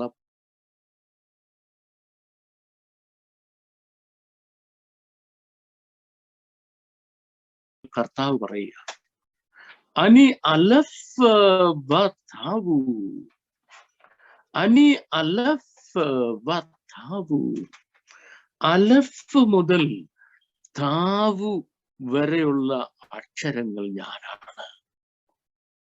യോഹന്നാൻ വാസ് ഷോക്ക്ഡ്. എന്തോ യോഹന്നാൻ ഷോക്കാകാൻ കാരണം ഇയാളാണ് തന്റെ വാഗ്ദത്ത മശിഹ. ഞാൻ ആൽഫയും ഓമേഗയാവെന്ന് പറഞ്ഞാൽ അതിന് ഒരർത്ഥവും. മറിച്ച് അനി അലഫ് വതാവു എന്ന് പറയുമ്പോൾ ഞാനാണ് വാഗ്ദത്ത മശിഹ. നീ കുഞ്ഞിലേ സിനഗോഗിൽ പോയപ്പം അവിടെ റാബായിമാർ നിന്നെ ഈ ഓരോ അക്ഷരവും പറഞ്ഞിട്ട് അതിന്റെ അർത്ഥം പറഞ്ഞിട്ട് അത് യേശുക്രിസ്തുവാണ് അങ്ങനെ പറയുന്നത്, മശിഹായാണെന്ന് പറഞ്ഞ് ഇങ്ങനെ എന്നെ പറ്റി പറഞ്ഞിട്ടില്ലയോ? ഇപ്പം ഒരക്ഷരത്തിൽ മശിഹായുടെ 4 സവിശേഷതകൾ പറഞ്ഞിട്ടുണ്ട് ഒരക്ഷരത്തിൽ. അങ്ങനെയാണെങ്കിൽ 22 അക്ഷരങ്ങളിലോ 88 സവിശേഷതകൾ. അതാണ് മശിഹ. കിട്ടിയോ? ഇതിനെയാണ് നമ്മൾ എന്ത് പറയുന്നത്? ഇതിനെയാണ് നമ്മൾ നിസ്തുല്യനായ ക്രിസ്തു എന്ന് പറയുന്നത്. ദി ഇൻകമ്പയറബിൾ ജീസസ് എന്ന് പറയുന്നത്, നിസ്തുല്യനായ ക്രിസ്തു. അപ്പോ യോഹന്നാനോട് കർത്താവ് പറയുക, എന്താ പറയുന്നത്? നീ പറഞ്ഞല്ലോ 88 സവിശേഷതകളുള്ള ഒരു ദൈവപുത്രനെ പറ്റി നീ പഠിച്ചിട്ടുണ്ടല്ലോ. യോഹന്നാനെ, അത് ഞാനാ. ഇനി രണ്ടാമത്തെ കാര്യം, നമുക്കറിയാം ലാംഗ്വേജും മാത്തമാറ്റിക്സും രണ്ടാണ്. ലാംഗ്വേജിന്റെ പ്രിൻസിപ്പിൾസും മാത്തമാറ്റിക്സിന്റെ പ്രിൻസിപ്പിൾസും രണ്ടാണ്, അല്ലേ? ലാംഗ്വേജ് പഠിക്കുന്ന ആ ഒരു അപ്രോച്ചിൽ മാത്തമാറ്റിക്സ് പഠിക്കാൻ ആർക്കും കഴിയത്തില്ല. മാത്തമാറ്റിക്സ് എക്സ്പേർട്സ് ആയ ആളുകൾ പലപ്പോഴും ലാംഗ്വേജസിൽ എക്സ്പേർട്സും അല്ല. ഇനി എബ്രായ ഭാഷയുടെ മാത്രം പ്രത്യേകത, മാത്തമാറ്റിക്സ് പഠിക്കാതെ ഈ ഭാഷ പഠിക്കാൻ പറ്റത്തില്ല. ഇനി എബ്രായ ഭാഷ എന്ന് പറഞ്ഞാൽ അതിന്റെ 50% ലാംഗ്വേജും 50% മാത്തമാറ്റിക്സുമാണ്. ഇത്രയും മാത്തമാറ്റിക്സുമായി ഇന്റർലിങ്ക്ഡ് ആയ വേറൊരു ഭാഷ ലോകത്തില്ല. മുഴുവൻ മാത്തമാറ്റിക്സാണ്, മുഴുവൻ മാത്തമാറ്റിക്സാ, കണക്കാണ്. അപ്പൊ എന്താണെന്നറിയാമോ? ഈ രണ്ട് ഓപ്പോസിറ്റ് ഫാക്ടേഴ്സ്, ഈ വേർഡ് നിങ്ങൾ ശ്രദ്ധിച്ചോണേ, ഈ രണ്ട് ഓപ്പോസിറ്റ് ഫാക്ടേഴ്സ്, ഏത് രണ്ട് ഓപ്പോസിറ്റ് ഫാക്ടേഴ്സ്? ഒരു ഫാക്ടർ ലാംഗ്വേജ്, മറ്റൊരു ഫാക്ടർ മാത്തമാറ്റിക്സ്. ഇത് രണ്ടും കൂടെ അസിമിലേറ്റ് ചെയ്തു. അസിമിലേറ്റ് എന്ന് പറഞ്ഞാൽ അമൽഗമേറ്റ് ചെയ്തു. ഇത് രണ്ടും കൂടെ അമൽഗമേറ്റ് ചെയ്തു. എവിടെ? ഒരിടത്ത്. എവിടെ? Hebrew language. ഇച്ചിരി ക്ലിയർ ആയിട്ട് പറഞ്ഞാൽ ഹീബ്രു ആൽഫബറ്റിൽ. കുറെ കൂടെ ക്ലിയർ ആയിട്ട് പറഞ്ഞാൽ ഹീബ്രു ആൽഫബറ്റ് മീൻസ് ദ മഷിയാഖ്. മഷിഹ എന്നാണ് ആ വാക്കിന്റെ അർത്ഥം. അപ്പം ഹീബ്രു ആൽഫബറ്റിൽ രണ്ട് കാര്യങ്ങൾ അസിമിലേറ്റ് ചെയ്തു. ഒന്ന് മാത്തമാറ്റിക്സ് പ്രിൻസിപ്പിൾസും, രണ്ടത് ലിംഗ്വിസ്റ്റിക് പ്രിൻസിപ്പിൾസും. എന്ന് പറയുമ്പോൾ നമ്മൾ എന്ത് മനസ്സിലാക്കി? മഷിഹ എന്ന വ്യക്തിയിൽ ഈ രണ്ട് ഓപ്പോസിറ്റ് ഫാക്ടേഴ്സ് അസിമിലേറ്റ് ചെയ്തിരിക്കുന്നു. ദ പേഴ്സൺ മഷിയാക്കിൽ ഈ രണ്ട് ഫാക്ടേഴ്സ് അസിമിലേറ്റ് ചെയ്തിരിക്കുന്നു. ഏത് രണ്ട് ഫാക്ടേഴ്സ് അസിമിലേറ്റ് ചെയ്തിരിക്കുന്നു? ഒരു ഫാക്ടർ എന്ന് പറയുന്നത് മാത്തമാറ്റിക്സ് പ്രിൻസിപ്പിൾസും, രണ്ടാമത്തെ ഫാക്ടർ എന്ന് പറയുന്നത് ദ പ്രിൻസിപ്പിൾസ് ഓഫ് ലാംഗ്വേജ് എന്നുള്ളത്. ഇത് രണ്ടും യേശുക്രിസ്തു എന്ന ഒരു വ്യക്തിയിൽ അസിമിലേറ്റ് ചെയ്തിരിക്കുന്നു. ഓക്കെ, യോഹന്നാനെ സംബന്ധിച്ചിടത്തോളം ഇത് മനസ്സിലാക്കാൻ ഒരു ബുദ്ധിമുട്ടുമില്ല. എന്തുകൊണ്ട്? യോഹന്നാൻ കൊച്ചിലെ മുതൽ പഠിച്ചു വളർന്നു, ഒരു ബുദ്ധിമുട്ടുമില്ല, ഒരു ബുദ്ധിമുട്ടുമില്ല. രണ്ടാമത്തെ കാര്യം, അവരെ അങ്ങനെ പഠിപ്പിച്ചിരിക്കുന്നത്. That is fully acceptable, absolutely no problem. നമ്മളെ സംബന്ധിച്ചിടത്തോളം ലാംഗ്വേജ് തന്നെയാണ് മാത്തമാറ്റിക്സ് എന്നും മാത്തമാറ്റിക്സ് തന്നെയാണ് ലാംഗ്വേജ് എന്നും അതൊരു വ്യക്തിയിൽ അസിമിലേറ്റ് ചെയ്തിരിക്കുകയാണെന്നും, ഒരു വ്യക്തിയിൽ, ആ വ്യക്തിയാണ് ദൈവപുത്രൻ എന്നും പറഞ്ഞാൽ that individual is the Son of God എന്നും പറഞ്ഞാൽ it must be a mind-blowing piece of information to many of you. A mind-blowing information to many of you. Okay, and now let us see, does anybody else agree with these comments that I make? ഞാൻ ഈ പറയുന്ന കാര്യം വേറെ ആരെങ്കിലും agree ചെയ്യുമോ? ഇന്ന് ലോകത്ത് ജീവിച്ചിരിക്കുന്ന ഏറ്റവും വലിയ ഒരു ജൂവിഷ് മാത്തമാറ്റീഷ്യൻ ഉണ്ട്. To begin with, he was an atheist. ഞാൻ കഴിഞ്ഞ ക്ലാസ്സിൽ പറഞ്ഞു ഓർക്കുന്നുണ്ടല്ലോ, സയന്റിസ്റ്റ് ആണ്. ഇന്ന് വേദവസ്തും ശരിയാണെന്നും ദൈവം ശരിയാണെന്നും തെളിയിച്ചുകൊണ്ടിരിക്കുന്നത്. ഇത് ശരിയാണെന്ന് പഠിക്കാൻ പോകുന്ന ആളുകൾ മറ്റു പഠിക്കാൻ പോകുന്നു. അവരെ പറ്റി നമുക്ക് പറയുന്ന കാര്യമില്ല, വെറുതെ ഒരു ടൈം വേസ്റ്റ് ചെയ്യുന്നു. അവരെ പറ്റി പറയുന്നത്, സയന്റിസ്റ്റിനെ പറ്റി പറയുന്നതാണ്. ഈ Jewish mathematician, he was also an atheist. So he had an idea. It's really true that the Hebrew language is mathematics. Or what are the mathematical principles in the Hebrew language? എബ്രായ ഭാഷയിലെ mathematic principles എന്താണ്? Mathematic principles ഉണ്ട് എന്നതിലെന്താ? So he began to look at it. Look at where? Look at the Bible. കാരണം എബ്രായ ഭാഷയിൽ എഴുതിയ ഏറ്റവും വലിയ പുസ്തകവും ഏറ്റവും നല്ല പുസ്തകവും ഇന്നും എബ്രായ ഭാഷയുടെ വ്യാകരണത്തിന്റെ വെക്കാബുലറിയുടെയും ഫണ്ടമെന്റൽ എന്ന് പറയുന്നത് ബൈബിളാണ്. അതിന്റെ ഫണ്ടമെന്റൽ. അപ്പൊ ഇദ്ദേഹം ബൈബിൾ വായിച്ചു. ബൈബിൾ വായിക്കുമ്പോൾ ഇദ്ദേഹം കാണുന്നത് എന്താണ്? Mathematical principles. ഞാൻ ഒരു ചെറിയ മാത്തമാറ്റിക് പ്രിൻസിപ്പിൾസ് കൊണ്ട് പറയാം. ഇപ്പൊ നമുക്ക് 4, 3, 7 നമുക്കറിയാം. അതറിയാൻ വേണ്ട ആരുമില്ല. അപ്പം 7 എന്നുള്ളത് നമ്മുടെ കൺക്ലൂഷനാണ്. 7, 7 എന്നുള്ള നമ്പർ നമ്മുടെ കൺക്ലൂഷനാണ്. ഈ 7 എന്നുള്ള നമ്പർ നമ്മുടെ കൺക്ലൂഷൻ ആണെങ്കിൽ ആ കൺക്ലൂഷൻ എങ്ങനെ നമ്മൾ എത്തിയത്? ആ കൺക്ലൂഷൻ എത്തുന്നതിന് നമുക്ക് ഫാക്ടേഴ്സ് ഉണ്ട് അല്ലേ? എന്തൊക്കെ ഫാക്ടേഴ്സ്? 4 + 3 അതൊരു ഫാക്ടർ 7. ആ ഒരു ഫാക്ടർ മാത്രമേ ഉള്ളൂ. 5 + 2 അതും 7, അത് രണ്ടാമത്തെ ഫാക്ടർ. ഇനി 6 + 1 അതും 7 അല്ലേ? അപ്പൊ ഈ 3 ഫാക്ടേഴ്സും 7 എന്ന കൺക്ലൂഷൻ നമ്മൾ എത്തിക്കും. 7 എന്ന കൺക്ലൂഷനിൽ എത്തിക്കും. ഈ ഫാക്ടേഴ്സ് ചേഞ്ച് ചെയ്യാത്തിടത്തോളം കാലം കൺക്ലൂഷൻ ചേഞ്ച് ആകത്തില്ല. ഫാക്ടേഴ്സ് ചേഞ്ച് ആകാത്തിടത്തോളം കാലം കൺക്ലൂഷൻ ചേഞ്ച് ആകത്തില്ല. ഓക്കെ, ഇനി അങ്ങനെയാണെങ്കിൽ തിരിച്ചോ?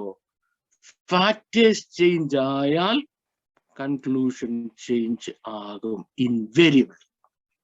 എക്സാമ്പിൾ പറയട്ടെ. 4 + 3 എന്നുള്ള 4 + 4 ആയാലോ നമുക്ക് 7 കിട്ടത്തില്ല. 5 + 2 എന്നുള്ള 5 + 4 ആയാലോ നമുക്ക് 7 കിട്ടത്തില്ല. 6 + 1 എന്നുള്ള 6 + 3 ആയാലോ അപ്പോഴും നമുക്ക് 7 കിട്ടത്തില്ല. So what does it mean? Conclusion change ആകും. എപ്പോൾ ചേഞ്ച് ആകും? ഫാക്ടേഴ്സ് ചേഞ്ച് ആയാൽ.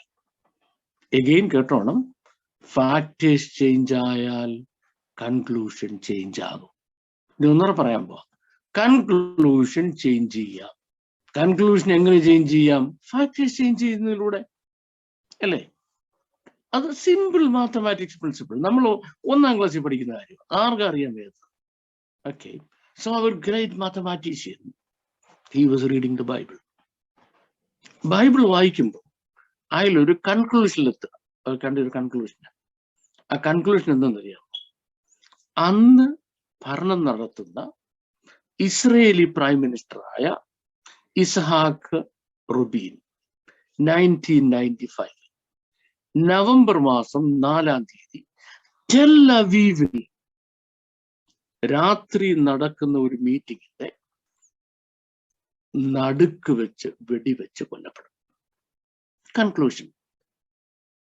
ആ കൺക്ലൂഷൻ ബൈബിളിൽ എഴുതിയിരിക്കുക. ഇനി ഈ കൺക്ലൂഷൻ ചേഞ്ച് ചെയ്യാമോ? ചേഞ്ച് ചെയ്യാം. അതായത് അങ്ങനെ സംഭവിക്കാതിരിക്കാം. എങ്ങനെ സംഭവിക്കാതിരിക്കാം? ഫാക്ടേഴ്സ് ചേഞ്ച് ചെയ്യണം. എന്തൊക്കെയാ ഫാക്ടേഴ്സ്? 1, ആ പെർട്ടിക്കുലർ സ്പോട്ടിൽ ഇദ്ദേഹം പോകണ്ട. കാരണം 1,00,000 ആളുകൾ സംബന്ധിക്കുന്ന ഒരു റാലിയാണത്. ഈ ടെലവീവിലൊക്കെ 1,00,000 പേര് ഒരു റാലിക്ക് വരുമെന്ന് പറഞ്ഞാൽ ഇന്ന് പോലും അൺഇമാജിനബിൾ. കാര്യം അങ്ങനെ അത്രയും ആളുകളുള്ള സ്ഥലമാണ്. അത് വളരെ ഇമോഷണൽ ആയ ഒരു റാലി. അതുകൊണ്ട് ആൾക്കാർ വരുന്നത്. അപ്പൊ ആ കൺക്ലൂഷൻ ഏതാണ്? Yitzhak Rabin, Israeli prime minister, November മാസം 4-ാം തീയതി ടെൽ അവീവിലെ ഇന്ന സ്പോട്ടിൽ വെച്ച് വെടിവെച്ച് കൊല്ലപ്പെടും. ഇനി അതാ കൺക്ലൂഷൻ. ബൈബിളിൽ എഴുതിയിരിക്കുക. ഈ കൺക്ലൂഷൻ ചേഞ്ച് ചെയ്യാൻ പറ്റുമോ? ചേഞ്ച് ചെയ്യാൻ പറ്റും. എങ്ങനെ ചേഞ്ച് ചെയ്യാൻ പറ്റും? ഫാക്ടേഴ്സ് ചേഞ്ച് ചെയ്യണം. എന്തൊക്കെയാണ് ചേഞ്ച് ചെയ്യാവുന്ന ഫാക്ടർ? ചേഞ്ച് ചെയ്യാവുന്ന ഒരു ഫാക്ടർ എന്താണെന്നറിയാമോ? അദ്ദേഹം അന്ന് അവിടെ വരില്ല, ആ മീറ്റിങ്ങിന് അറ്റൻഡ് ചെയ്യരുത്. 2, അദ്ദേഹം അറ്റൻഡ് ചെയ്യുകയാണെങ്കിൽ ഈ റാലിയുടെ വേറൊരു സ്ഥലത്ത് നിന്ന്, ടെലവീവിന്റെ വേറൊരു ഭാഗത്ത് നിന്ന് ഇദ്ദേഹത്തിന് ഈ മീറ്റിംഗ് അറ്റൻഡ് ചെയ്യാം. ഇനി ചേഞ്ച് ചെയ്യാവുന്ന 3ാമത്തെ ഫാക്ടർ, ഒരു സേഫ്റ്റി ജാക്കറ്റ് ഇടുക. Safety jacket, bullet proof jacket ഇടുക. ബുള്ളറ്റ് പ്രൂഫ് ജാക്കറ്റ് ഇട്ട് വെടിയുണ്ട് അകത്ത് കയറുക. ഓക്കെ, അപ്പൊ നമ്മുടെ സയന്റിസ്റ്റ് എന്ത് ചെയ്യുന്നു? ഇത് കണ്ടുപിടിച്ചു. ബൈബിളിൽ ഇങ്ങനെ പറഞ്ഞിട്ടുണ്ട്. ബൈബിളിന്റെ മാത്തമാറ്റിക്കൽ ലാംഗ്വേജ് എടുത്തു. എടുത്തുകൊണ്ട് ഇത് ആദ്യം പോകുന്ന ഇസ്രയേലിലെ പാർലമെന്റിലാണ്. ആവത് ശ്രമിച്ചു നോക്കി പാർലമെന്റേറിയൻസിനെ കൺവിൻസ് ചെയ്യാൻ. അവിടെ അവർ കൺവിൻസ്ഡ് ആയി. പാർലമെന്റ് ചെല്ലുന്നതിന് മുമ്പേ ഇവരുടെ പാർട്ടിക്കാരെ കൺവിൻസ് ചെയ്തു. പാർട്ടിക്കാരെ കൺവിൻസ് ചെയ്ത് പാർലമെന്റിനെ കൺവിൻസ് ചെയ്തു. പാർലമെന്റിനെ കൺവിൻസ് ചെയ്തിട്ട് മന്ത്രിസഭയെ കൺവിൻസ് ചെയ്തു. മന്ത്രിസഭയെ കൺവിൻസ് ചെയ്തിട്ട് അവസാനം എവിടെ ചെന്നു? പ്രൈം മിനിസ്റ്റർ ഓഫീസിൽ ചെന്നു. പറയാന്തരത്തോളം എല്ലാം പറഞ്ഞു. എന്താ പറയുന്നത്? ഓണറബിൾ പ്രൈം മിനിസ്റ്റർ ആ സ്പോട്ടിൽ പോകുന്നുണ്ട്. ആ മീറ്റിങ്ങിന് പോവുകയും ചെയ്തു. പോവുകയാണ് എന്തോ ചെയ്തോണം? ഒരു ബുള്ളറ്റ് പ്രൂഫ് ഇട്ടോണം. ഇസ്ഹാഖ് റബീൻ ഇതിനൊന്നും തയ്യാറല്ല. പുള്ളി അവിടെ പോയി. അപ്പൊ ലാസ്റ്റ് അറ്റംപ്റ്റ് സെക്യൂരിറ്റിക്കാർ പറയുന്നു, can we do one thing, can we put on A bullet proof on you? ഒരു ബുള്ളറ്റ് പ്രൂഫ് ജാക്കറ്റ് ഞങ്ങൾ ഇടാമോ? പറ്റത്തില്ല. അദ്ദേഹം ഒരു ഷർട്ടും ഒരു ടൈയും ഞാൻ ഇട്ടിരിക്കുന്ന ഒരു ജാക്കറ്റ് സിമ്പിൾ ഇട്ടുകൊണ്ട് വളരെ മാന്യനായിട്ട് അവിടെ നിന്ന് ജനക്കൂട്ടത്തെ അഭിസംബോധന ചെയ്തു. രാത്രി ഈ റാലി നടക്കുന്നതിനിടയ്ക്ക് ഒരു ചെറുപ്പക്കാരൻ, ആ ചെറുപ്പക്കാരന്റെ പേര് വരെ ബൈബിളിൽ എഴുതിയിട്ടുണ്ട്. അതും ഈ സയന്റിസ്റ്റ് കൊണ്ട് കൊടുത്തു. ഈ ചെറുപ്പക്കാരൻ എന്ന് അറിയാമോ? അയാൾ മുന്നോട്ട് വന്ന് അയാളുടെ കയ്യിൽ ഇങ്ങനെ തോക്ക് നേരെ ഇയാളുടെ നോക്കി, രണ്ട് വെടി, only 2 bullets. ഇസ്ഹാഖ് റബീൻ അവിടെ വീണ് മരിച്ചു. ഇസ്ഹാഖ് റബീൻ അവിടെ വീണ് മരിക്കുന്നത് 1995 നവംബർ മാസം 4-ാം തീയതി. നിങ്ങൾക്ക് ചെക്ക് ചെയ്യാം ഞാൻ ഈ പറയുന്ന കാര്യം. പക്ഷെ ഈ കാര്യം, അയാളുടെ പേരും അയാൾ വെടിവെച്ച് കൊല്ലപ്പെടേണ്ട സ്ഥലവും അയാൾ കൊല്ലപ്പെടേണ്ട രീതിയും അയാളെ കൊല്ലുന്ന ആളിന്റെ പേരും വിശുദ്ധ വേദപുസ്തകത്തിന്റെ മാത്തമാറ്റിക്കൽ ലാംഗ്വേജിൽ എഴുതിയിട്ടുണ്ട്. ഇനി ഞാൻ പറഞ്ഞു കേട്ടോളൂ. ഈ കാര്യം കണ്ടുപിടിച്ച നമ്മുടെ എത്തീസ്റ്റായ scientist, what happened to him? He became a Christian. നമ്മുടെ ഭാഷയിൽ പറഞ്ഞ born again, baptized, spirit filled, Bible believing, worshipping God in spirit and truth, അങ്ങനത്തെ ക്രിസ്ത്യാനിയായിട്ട് മൈക്കൽ ഡ്രോസ്നർ. എന്നിട്ട് എന്ത് ചെയ്തു? ഒരു പുസ്തകം എഴുതി. ആ പുസ്തകത്തിന്റെ പേരാണ് ദി ബൈബിൾ കോഡ് എന്ന്. 1999 ഈ പുസ്തകത്തെ പറ്റി ഞാനൊരു റിവ്യൂ എഴുതി പബ്ലിഷ് ചെയ്തിട്ടുണ്ട്. I still remember it. 1999 ഈ പുസ്തകത്തെ പറ്റി ഞാൻ റിവ്യൂ എഴുതുന്നത്. ഓക്കെ, ഞാൻ എന്താ നിങ്ങളോട് പറഞ്ഞുകൊണ്ട് വന്നത്? യേശുക്രിസ്തു എന്ന ഒരു വ്യക്തിയിൽ എന്താണ് കമ്പൈൻഡ് ആയിരിക്കുന്നത്? The law of language and the law of mathematics. ഇത് ആർക്ക് മനസ്സിലായി? വേൾഡിലെ ടോപ്പ് മാത്തമാറ്റീഷ്യന് മനസ്സിലാകുന്നു. And he wrote a book. Bible code 3 പിന്നെ അപ്ഡേറ്റ്സ് അതിന്റെ ഓൾറെഡി ഉണ്ടായി കഴിഞ്ഞു. 1ഉം 2ഉം എനിക്ക് വായിക്കാൻ കഴിഞ്ഞു. 3ാമത്തെ ഇറങ്ങിയപ്പോഴത്തേക്ക് എനിക്ക് കാണാൻ വയ്യാത്തതുകൊണ്ട് ഞാൻ മേടിച്ചില്ല, വായിച്ചിട്ടില്ല. അതിൽ പറഞ്ഞിരിക്കുന്ന ഡീറ്റെയിൽസ് ചലഞ്ചിങ് ഡീറ്റെയിൽസ് ആണ്. ആബ്സല്യൂട്ട്ലി ചലഞ്ചിങ് ഡീറ്റെയിൽസ് ആണ്. ഒസാമ ബിൻ ലാദൻ എന്ന മനുഷ്യൻ പാകിസ്ഥാനിലും അഫ്ഗാനിസ്ഥാനിലും ഇടയ്ക്കുള്ള ഇന്ന ഗുഹയ്ക്കകത്തിരിപ്പുണ്ടെന്ന് വേദപുസ്തകത്തിൽ അയാളുടെ പേര് എടുത്ത് ഗുഹയുടെ പേരും പറഞ്ഞതായിട്ട് ഈ 2ാമത്തെ വോള്യത്തിൽ പറഞ്ഞിട്ടുണ്ട്. ഈ 2ാമത്തെ വോള്യത്തിൽ തന്നെയാണ് ആരെ പറ്റി പറഞ്ഞിരിക്കുന്നത്? സദാം ഹുസൈൻ എന്ന് പേരുള്ള ഒരു മനുഷ്യനുണ്ടാകുമെന്നും അയാൾ ഇന്ത്യന്റെ കാര്യങ്ങൾ ലോകത്ത് ചെയ്യുമെന്നും കൃത്യമായിട്ട് പറഞ്ഞിരിക്കുന്നത്. ഇവരൊക്കെ നമ്മുടെ കാലത്ത് ജീവിച്ച ആളുകളാ.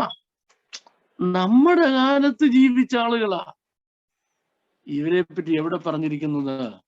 അതിനൊക്കെ എത്രയായിരം വർഷങ്ങൾക്ക് മുമ്പ് എഴുതിയ വിശുദ്ധ വേദപുസ്തകത്തിന്റെ ഒറിജിനൽ ലാംഗ്വേജിന്റെ മാത്തമാറ്റിക് കോഡിൽ പറഞ്ഞിട്ടുള്ളത്.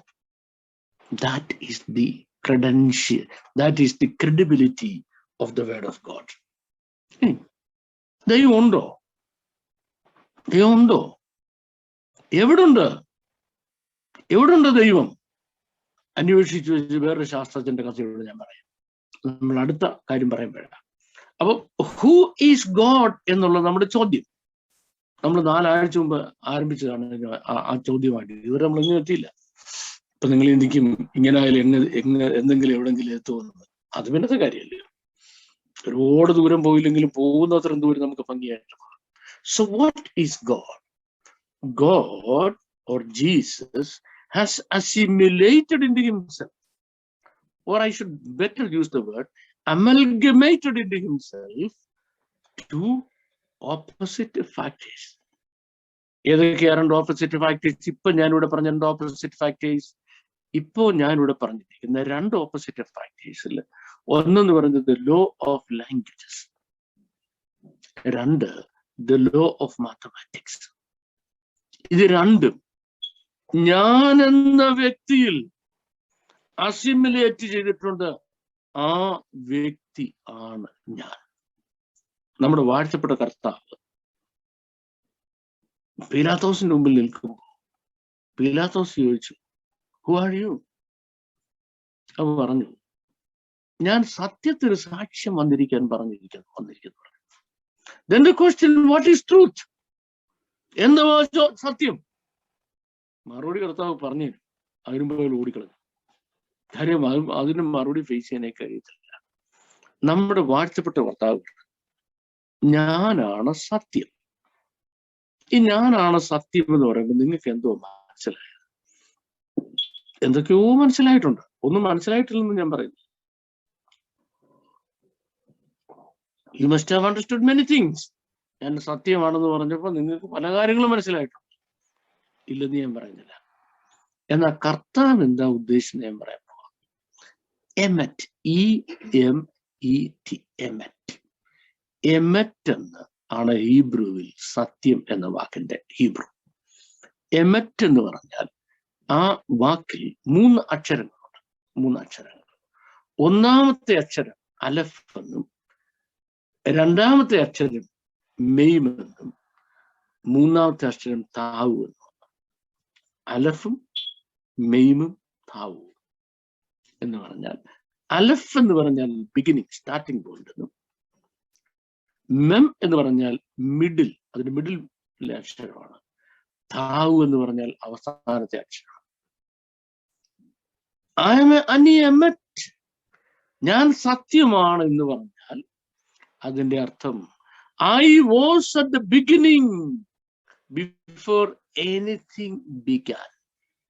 എന്തെങ്കിലും ഉത്ഭവിക്കുന്നതിന് മുൻപ് ഞാനുണ്ട്. 2, I am at the middle of the universe or time. കാലഘട്ടത്തിന്റെ മധ്യത്തിൽ ഞാനുണ്ട്.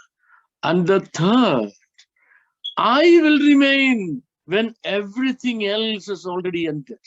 ബാക്കി എല്ലാം തീർന്നു കഴിയുമ്പോഴും ഞാനുണ്ട്. താവു എന്ന അക്ഷരത്തിന്റെ അർത്ഥം ക്രോസ് എന്ന, കുരിശെന്ന. മനസ്സിലായോ? കർത്താവ് യോഹന്നാനോട് പറയാണ്, അനി അലഫ് വ താവു. അനി അലഫ് വ താവു എന്ന് പറഞ്ഞാൽ എബ്രായ ഭാഷയിലെ ആദ്യത്തെ അക്ഷരമായ അലഫ് മുതൽ ക്രൂശ് വരെ, താവു വരെ, അവസാനത്തെ അക്ഷരം വരെ ഞാനാണ്. ഡിഫറെന്റ് ലോസ്, ഓപ്പോസിറ്റ് ലോസ് ഒരു വ്യക്തിയിൽ അസിമിലേറ്റ് ചെയ്യാൻ കഴിയും എന്ന് നീ കൊച്ചിലെ സിനഗോഗിൽ പഠിച്ചല്ലോ. ആ വ്യക്തി ഞാനാണ്. സത്യം എന്ന് പറഞ്ഞാൽ to know something from the very beginning through the middle to the very end എന്നാണ്. What is the meaning of the truth? സത്യം എന്ന് വായിക്കും, അത് സത്യമാണ്, അത് ശരിയാണ്, ആ സത്യം. ഇങ്ങനൊന്നും മസിൽ പിടിച്ച് പറയരുത്. സത്യം എന്ന വാക്കിന്റെ അർത്ഥം to know something from the very beginning through the middle to the very end. ആദ്യം അറിയാം, അവസാനം അറിയാം. ഇടയ്ക്കുള്ള എന്താണെന്ന് അറിയത്തില്ലെന്നല്ല. ആദ്യം അറിയാം, അവസാനം അറിയാം. ഇടയ്ക്കുള്ള എന്താണെന്ന് അറിയാമെന്ന് അറിയത്തില്ലെന്നല്ല. ആദ്യം മുതൽ മധ്യത്തിൽ കൂടെ അവസാനം വരെ നിലനിൽക്കുന്ന ഒരാളുണ്ട്. ആ ആള് ഞാനാണ് എന്നാണ് യോഹന്നാൻ പറഞ്ഞത്. സോ യോഹന്നാന്റെ കർത്താവ്. So our question, what is God? ദൈവം എന്ന് പറഞ്ഞാൽ ആരാണ്? വെളിപ്പാട് പുസ്തകത്തിൽ നമ്മൾ കണ്ടെത്തിയ ആൻസർ, ഈ ആൻസർ കണ്ടെത്താൻ you have to come to the Hebrew language, because in Greek it does not make any sense. ഗ്രീക്കിൽ absolute nonsense, absolute nonsensical. It makes sense only in the Hebrew language. Okay, അപ്പൊ കർത്താവ് ആരാണെന്ന് പറഞ്ഞത്? രണ്ട് opposite law, രണ്ട് extreme opposite law, അതിനെ bend ചെയ്ത് കൊണ്ടുവന്ന് ഒരു വ്യക്തിയിൽ അസിമുലേറ്റ് ചെയ്യാൻ കഴിയുക, അമൽഗമേറ്റ് ചെയ്യാൻ കഴിയുക. ആ പവർ ഓഫ് അമൽഗമേഷൻ ആണ് നമ്മുടെ വാഴ്ത്തപ്പെട്ട കർത്താവായ യേശു ക്രിസ്തു. ഇത് ആരാ പറയുന്നത്? ബാബുജോൺ പേട്ടമല്ലേ അല്ല പറയുന്നത്, യേശു ക്രിസ്തു പറഞ്ഞതാ. ആരോട് പറഞ്ഞത്? തന്റെ ശിഷ്യനായ യോഹന്നാനോട് പറഞ്ഞത്. ഇനി നമുക്ക് വേദപുസ്തകത്തിലെ ആദ്യത്തെ വാക്യം നമ്മൾ കഴിഞ്ഞ ആഴ്ച വായിച്ച് ഒന്ന് അർത്ഥം പറയാൻ ശ്രമിച്ചിട്ട് ഞാൻ പറഞ്ഞില്ല. കാര്യം പറയുമ്പോഴത്തേക്ക് നമ്മുടെ ടൈം ലിമിറ്റ് പോയതായിരുന്നു. ഇനി നമ്മൾ അങ്ങോട്ട് വരാൻ പോവാം, ആ വാക്യത്തിലേക്ക് വരാൻ പോവാം. എന്താ വാക്യം എന്ന് കേട്ടോണം. ആദിയിൽ ദൈവം ആകാശവും ഭൂമിയും സൃഷ്ടിച്ചു. ബറശീത്ത് ബാറ എലോകീം എറ്റ് ഹഷമായീം. കഴിഞ്ഞ ക്ലാസ് ഞാൻ പറഞ്ഞു, ഈ ഹഷമായി എന്ന വാക്കിന് 4 അർത്ഥമുണ്ടെന്ന് പറഞ്ഞു. 4 അർത്ഥം. പക്ഷെ പ്രോബ്ലം, ഇതിലേതർത്ഥത്തിലാണ് ഒരു കോണ്ടെക്സ്റ്റിൽ പറഞ്ഞിരിക്കുന്നത് എന്ന് മനസ്സിലാക്കാതെയാണ്, അല്ലെങ്കിൽ മനസ്സിലായെങ്കിൽ എക്സ്പ്രസ് ചെയ്യാൻ കഴിയാത്ത ലിമിറ്റേഷനിലാണ് ഇംഗ്ലീഷ് ബൈബിൾസ് ആരംഭിക്കുന്നത്. അപ്പൊ king James Bible in the beginning God created the heaven എന്നാണ്, പിന്നുള്ളവരെ ഹെവൻസ് എന്ന് പറയാം. ഹെവൻ എന്ന് പറഞ്ഞാൽ സ്വർഗം അല്ലേ? അപ്പൊ ആദിയിൽ ദൈവം സ്വർഗം സൃഷ്ടിച്ചു. അപ്പൊ അതിനുമുമ്പ് ദൈവം ഇവിടെ വാടകയ്ക്ക് താമസിക്കായിരുന്നു. പിന്നെ അതേ ഒരു വീട് പണിത്, ആ വീടിന്റെ പേര് സ്വർഗം എന്നാ അല്ലേ?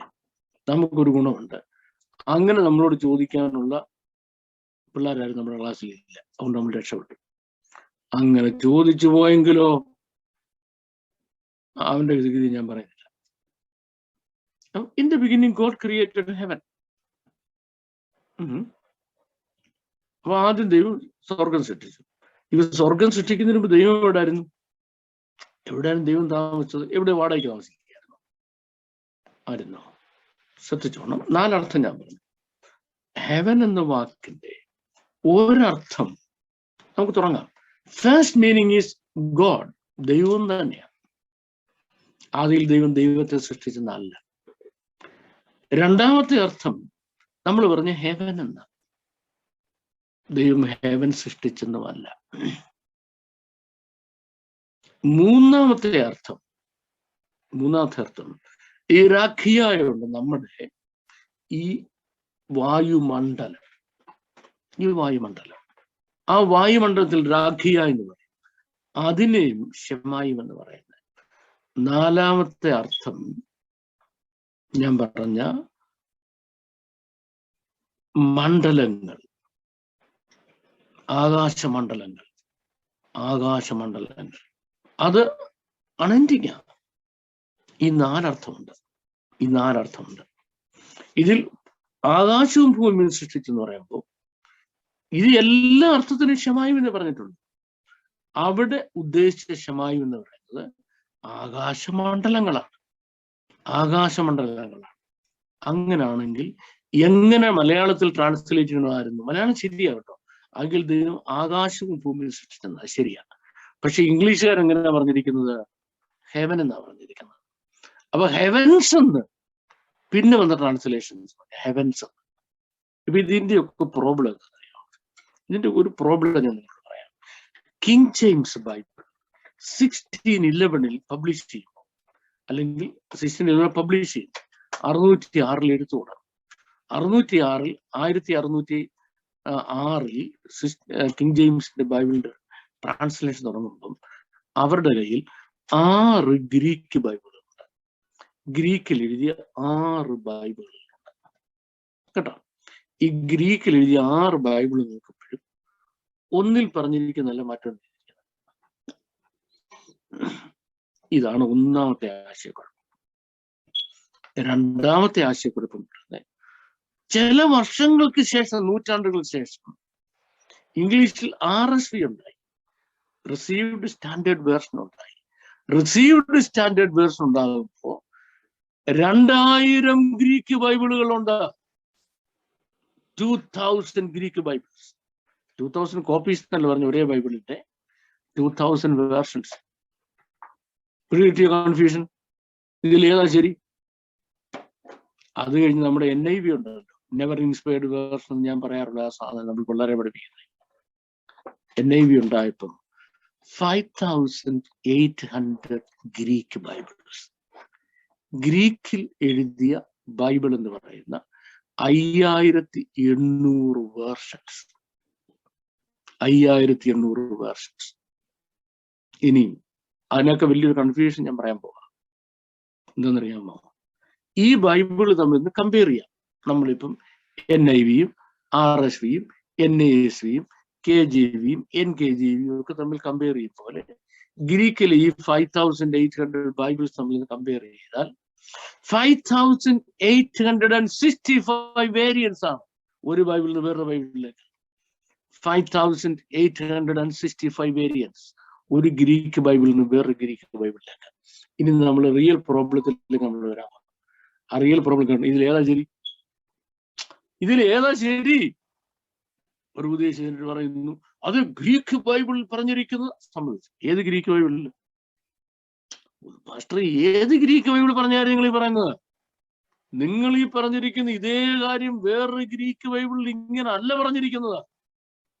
നിങ്ങൾ ഗ്രീക്ക് ബൈബിളിൽ ഇങ്ങനെ പറഞ്ഞിരിക്കുന്നത് ആധികാരികം എന്ന് പറഞ്ഞ് മസിൽ പിടിച്ച് പറഞ്ഞ ഈ കാര്യം ഇങ്ങനല്ല സ്നേഹിത. വേറൊരു ഗ്രീക്ക് ബൈബിൾ പറഞ്ഞിരിക്കുന്നത് 1580 ഗ്രീക്ക് ബൈബിളും 5865 വേരിയൻസ് ഡിഫറൻസ് ആണ് ഗ്രീക്ക്. ഇതാണ് ഒരു കാരണവശാലും പൗലോസിന്റെ സഭാലേഖനങ്ങൾ ഒഴികെ ബാക്കി ഒരു ലേഖനത്തിനും ഗ്രീക്ക് റെഫർ ചെയ്യാൻ പാടില്ല എന്ന് ഞാൻ പറയുന്നു. കാരണം അത് മനുഷ്യന് വെറുതെ ആശയക്കുഴപ്പത്തിലെത്തിക്കല്ല. ഞാൻ തന്നെ മുമ്പ് പറഞ്ഞ ധാരാളം എക്സാമ്പിൾസ് എനിക്കിപ്പോൾ എടുത്ത് പറയാനുണ്ടെങ്കിലും ക്ലാസ് തീർക്കാനുള്ള സമയമായതുകൊണ്ട് in a few minutes I have to conclude. കൺക്ലൂഷൻ്റെ അടുത്ത് എങ്ങും ഞാൻ എത്തിയിട്ടില്ലെന്ന് എനിക്കറിയാം, but I have to conclude. Okay, let's come back. ആദ്യം ദൈവം ആകാശം ഭൂമി സൃഷ്ടിച്ചു. അവിടെ ആ വേർഡിന്റെ അർത്ഥം സ്കൈ എന്നാണെങ്കിൽ, ഇനി നിങ്ങൾ കേട്ടോണേ, നമ്മുടെ വാഴ്ത്തപ്പെട്ട കർത്താവ് പത്രോസിനോട് പറഞ്ഞു, സ്വർഗരാജ്യത്തിന്റെ താക്കോൽ ഞാൻ നിനക്ക് തരുന്നു, ഷമായിമിന്റെ താക്കോൽ ഞാൻ നിങ്ങൾക്ക് തരുന്നു. ഉണ്ടല്ലോ, എന്തിന്റെ താക്കോൽ തരുന്ന പറഞ്ഞേ? ഷമായിമിന്റെ താക്കോൽ ഞാൻ തരുന്നു. ഇത് കേട്ടപ്പോ ചില കക്ഷികൾ വിചാരിച്ചു സ്വർഗത്തിന്റെ താക്കോൽ പത്രോച്ചാന്റെ അല്ലാണ്. അവർ പത്രോച്ചാന്റെ കൊണ്ട് പൈസ കൊടുത്തെങ്കിലും നമുക്ക് മേപ്പോട്ട് പോകാനൊക്കെ. പുള്ളി ആരുടെയൊക്കെയോ കയ്യിൽ താക്കോൽ ട്രാൻസ്ഫർ ചെയ്തിട്ടുണ്ട്. അങ്ങനെ ട്രാൻസ്ഫർ ചെയ്ത് എവിടേക്കോ ഇരിപ്പുണ്ടെന്നാണ് പറയുന്നത്. അപ്പൊ അവിടെ കൊണ്ട് പൈസയും നേർച്ചയും ഇട്ടെങ്കിൽ നമുക്ക് സ്വർഗത്തെ പാനം കൊടുക്കും. കാരണം സ്വർഗത്തിന്റെ താക്കോൽ ആരുടെ അല്ല? സ്വർഗത്തിന്റെ താക്കോല് പത്രോസിന്റെ അല്ലാണ്. അങ്ങനെയല്ലേ എഴുതിയിരിക്കുന്നത്? I given to you the key of the kingdom of heavens. സ്വർഗരാജ്യത്തിന്റെ താക്കോൽ ഞാൻ നിനക്ക് തരുന്നു. അപ്പൊ പത്രോസ് സ്വർഗത്തിന്റെ കീയും കൊണ്ട് പോയിരിക്കുക. ദൈവം തന്നെ ഒന്ന് തുറന്നു കയറണമെന്നുണ്ട് മിക്കവാറും പത്രോസിനെ വിളിക്കും. ഇനി ഇതിന്റെ വ്യാഖ്യാനങ്ങൾ കേട്ടാലോ, അയ്യോ, അതാ ഭയങ്കര. ചുട്ടിരിക്കുന്ന കോഴി പറന്നു പോകുന്നതല്ല. ഇപ്പൊ നമ്മുടെ രാജ്യത്ത് എല്ലായിടത്തും ഈ താക്കോലിന്റെ ഡ്യൂപ്ലിക്കേഷൻ ഉണ്ടല്ലോ. ഒരു വീടിന് തന്നെ 3-4 താക്കോല് കാണും. ഭാര്യയുടെ ഒരെണ്ണം, ഭർത്താവിന്റെ ഒരെണ്ണം, യൂണിവേഴ്സിറ്റി പഠിക്കുന്നതിന്റെ കുഞ്ഞിന്റെ ഒരെണ്ണം, ജോലിക്ക് പോകുന്ന കുഞ്ഞിന്റെ ഒരെണ്ണം, വേലക്കാരുടെ കയ്യിൽ ഒരെണ്ണം കൊടുത്തിരിക്കും. അപ്പൊ ഇതുപോലെ ചിലർ പറയുന്നത് സ്വർഗത്തിന് ഒത്തിരി കീ ഉണ്ട്, അതില് ആ കീയുടെ ഒരു ഡ്യൂപ്ലിക്കേറ്റ് പത്രോസിനെ കൊണ്ട്. മറ്റേ പറഞ്ഞറിയാമോ? സ്വർഗത്തിന് ഒരുപാട് ഡിപ്പാർട്ട്മെന്റ്സും കമ്പാർട്ട്മെന്റ്സും ഉണ്ട്. ഒരു വീടിന് ഒരുപാട് മുറികളില്ല ഇല്ലേ? അപ്പൊ അതില് ചില മുറിയുടെയൊക്കെ താക്കോല് പത്രോസിന്റെ, ബാക്കി മുറിയുടെ താക്കോല് ഇപ്പോഴും ദൈവത്തിന്റെ കാണും. അത് കുറെ കൂടെ നല്ല വ്യാഖ്യാനം. ഇങ്ങനെ ഒരുപാട് വ്യാഖ്യാനം കിടക്കുക. പക്ഷെ കഷ്ടം എന്നറിയാമോ? അവിടെ ആ വാക്ക് ഹെവൻസ് എന്നാണ്. ഹെവൻസ് എന്ന് പറഞ്ഞാൽ ആ വാക്കിന്റെ അർത്ഥം സ്വർഗമെന്നല്ല. ഹെവൻസ് എന്ന് പറഞ്ഞ വാക്കിന്റെ അർത്ഥം സ്വർഗമെന്നല്ല. ഹെവൻസ് എന്ന് പറഞ്ഞാൽ ആ വാക്കിന്റെ അർത്ഥം അന്ധകാര ശക്തികൾ വ്യാപരിക്കുന്ന അന്ധകാര മണ്ഡലം എന്നാണ്. അന്ധകാര മണ്ഡലം എന്നാണ്. അത് നമ്മൾ കുറെ കൂടെ ക്ലിയർ ആയിട്ട് പറഞ്ഞാൽ അതിന്റെ നാല് പാർട്ടായിട്ട് എഫെസ്യ ലേഖനത്തിൽ തിരിച്ച് അതിനെപ്പറ്റി പറഞ്ഞിട്ടുണ്ട്. 4 പാർട്ടായിട്ട്. ഒന്ന് കാരിയോതെത്തോസ് എന്നും, മറ്റൊന്ന് I just forgot it, sorry. I can't remember it now. Another time I'll tell you. 4 പാർട്ടായിട്ട് തിരിച്ച് പറഞ്ഞിട്ടുണ്ട്. ആ 4 പാർട്ടിൽ അന്ധകാര ശക്തികൾ ഓപ്പറേറ്റ് ചെയ്യുകയാണ്. അവിടെ അവരെ ഇറക്കി വിട്ടിട്ട് ഓപ്പറേറ്റ് ചെയ്യാൻ ഉള്ള അധികാരം പത്രോസെ ഞാൻ നിനക്ക് തരുന്നു എന്നാ പറഞ്ഞത്. There are powers and principalities that operate in the world of darkness. അന്ധകാര ശക്തികൾ ഓപ്പറേറ്റ് ചെയ്യുന്ന വേൾഡ് ഓഫ് ഡാർക്ക്നെസ് ഉണ്ട്. ആ വേൾഡ് ഡാർക്ക്നെസ്സിൽ ഓപ്പറേറ്റ് ചെയ്യുന്നതിന് ഉള്ള പവർ പത്രോസെ ഞാൻ നിനക്ക് തരുന്നു. അതുകൊണ്ട് നീ ഭൂമിയിൽ കെട്ടുന്നതൊക്കെ സ്വർഗത്തിൽ കെട്ടപ്പെട്ടിരിക്കും എന്ന് പറഞ്ഞ അർത്ഥം എന്തുവാ? നീ ഭൂമിയിൽ ഒരു കാര്യം ബ്ലോക്ക് ചെയ്താൽ അത് ബ്ലോക്ക് ചെയ്തുവെന്ന് ഞാൻ സ്വർഗത്തിൽ എഴുതി വെക്കും. അവിടെ മീനിങ് മാറി. കണ്ടോ? അവിടെ മീനിങ് മാറി. ഒരിടത്ത് ഹെവൻ എന്നാണെങ്കിൽ മറ്റൊരിടത്ത് പവേഴ്സ് ഓഫ് ഡാർക്ക്നെസ് എന്നാണ്, അല്ലെ അവരുടെ ഏരിയ എന്നാണ്. മനസ്സിലായോ? അല്ലെങ്കിൽ അവരുടെ ഏരിയ എന്നാണ്. അപ്പൊ നിങ്ങൾ നോക്കിക്കോണേ, ഹെവൻ എന്ന അല്ലെ ഷെമായിം എന്ന വാക്കിന്റെ വൈവിധ്യങ്ങളാണ് ഞാൻ നിങ്ങളോട് പറഞ്ഞിട്ട് വന്നത് സൃഷ്ടിയിലെ. പക്ഷെങ്കിൽ ഇതെല്ലാം താൻ എന്ന ഒരു വ്യക്തിയിൽ കർത്താവിന് കമ്പൈൻ ചെയ്യാൻ കഴിയുന്നു. അതെങ്ങനെ കമ്പൈൻ ചെയ്യാൻ കഴിയുന്നത്? ശ്രദ്ധിച്ചോണം. ഈ പ്രപഞ്ചം ഓപ്പറേറ്റ് ചെയ്യുന്ന ചില ലോസ് ഓഫ് സയൻസ് ഉണ്ട്. അതിൽ ഒന്നാമത്തെ ലോ എന്ന് പറയുന്നത് ദ ലോ ഓഫ് ഫിസിക്സ് ആണ്. രണ്ടാമത്തെ law the law of mathematics ആണ്. മൂന്നാമത്തെ law the law of chemistry ആണ്. നാലാമത്തെ ലോയോ ദ ലോ ഓഫ് ബയോളജി ആണ്. ഇനി അഞ്ചാമത്തെ ലോ എന്തറിയാമോ? അഞ്ചാമത്തെ ലോ ദ ലോ ഓഫ് ഫിലോസഫിയാണ്, മോറൽസ് ആണ് അഞ്ചാമത്തെ ലോ. ഇത്രയും ലോയിലാണ് ഈ പ്രപഞ്ചം ഓപ്പറേറ്റ് ചെയ്യുന്നത്. ഇതിൽ ഞാൻ ആദ്യം പറഞ്ഞ 4 സയൻസസിന്റെ ലോയാണ്. ഈ സയൻസസിന്റെ ലോ പഠിച്ചു പോയി എല്ലാ ആളുകളും ചെന്നെത്തിയ കൺക്ലൂഷൻ ഉണ്ടല്ലോ, ചെന്നെത്തിയ കൺക്ലൂഷൻ എന്നറിയാമോ? ഈ അസിമിലേഷൻ എന്ന ഒറ്റ വ്യക്തിയിലാണ്. ആരാം അസിമിലേഷൻ ഒറ്റ വ്യക്തി? ഈ അസിമിലേഷൻ എന്ന ഒറ്റ വ്യക്തിയാണ് നമ്മുടെ വാഴ്ത്തപ്പെട്ട കർത്താവ്. നമ്മുടെ വാഴ്ത്തപ്പെട്ട കർത്താവ് എന്ന അസിമിലേഷൻ എന്ന ഒരു വ്യക്തിയിലെത്തി. അതാണ് എഖാദ് എന്ന് പറയുന്നത്. നമ്മുടെ വാഴ്ത്തപ്പെട്ട കർത്താവ് തന്നിൽ എങ്ങനെയാണ് ഈ അസിമിലേഷൻ ഫുൾഫിൽ ചെയ്തിരിക്കുന്നത്, തന്നിൽ എങ്ങനെയാണ് ഈ എഖാദ് ഫുൾഫിൽ ചെയ്തിരിക്കുന്നത്. എഖാദ് means opposite factors being brought together into one entity. Opposite factors being brought together into one entity. I'm afraid my time is much exceeded. I have crossed all the limit. Sorry for crossing the time limit. God bless you abundantly, exceedingly. I will continue it in the next class.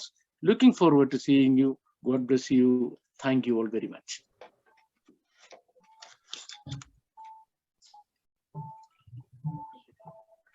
നമ്മൾ ഇത്രയും നേരം പ്രിയപ്പെട്ട പാസ്റ്ററിൽ നിന്നും doctor Babu John സാറിൽ നിന്നും നമുക്ക് ശക്തമായ രീതിയിൽ തന്നെ നല്ല ഡീപ്പായിട്ട് തന്നെ ബൈബിൾ റൂട്ട് സ്റ്റഡിയെ കുറിച്ചും ഒക്കെ കേൾക്കാൻ നമുക്കിടയായി. അതിൽ ഓരോ പാർട്ടായിട്ടാണ് അദ്ദേഹം മുന്നോട്ട് പോകുന്നത്. തീർച്ചയായിട്ടും നമുക്ക് എല്ലാവർക്കും അത് അനുഗ്രഹമാണ്. അത്യാവശ്യമായി ഇന്ന് പ്രിയപ്പെട്ട സാറ് ക്ലാസ് എടുത്തതുമായി ബന്ധപ്പെട്ട് എന്തെങ്കിലും സംശയം ഉണ്ടെങ്കിൽ ദയവായി ഇപ്പോൾ തന്നെ നമുക്ക് ചോദിക്കാം. അതിനുള്ള സമയമാണ്. എത്രയും പെട്ടെന്ന് നമുക്ക് ചോദ്യങ്ങൾ ചോദിക്കാം. ഒരു ചോദ്യം ചോദിച്ചോട്ടെ. ചോദിക്കാമല്ലോ. ആരാ ചോദിക്കുന്നത്? എന്റെ പേര് ഷാരോൺ മാത്യു. ആ, എവിടുന്നാ ഷാരോൺ? ഞാനിപ്പോൾ US-ലാണ്, കാനഡയിലായിരുന്നു. US-ലോട്ട് ഒരു 3 മാസമായിട്ട് മാറി. ഞാൻ എന്റെ ബാക്ക്ഗ്രൗണ്ട് ഞാൻ MSW സോഷ്യൽ വർക്ക് ആയിരുന്നു. ഇപ്പോൾ ഇവിടെ ആയിരിക്കുന്നു.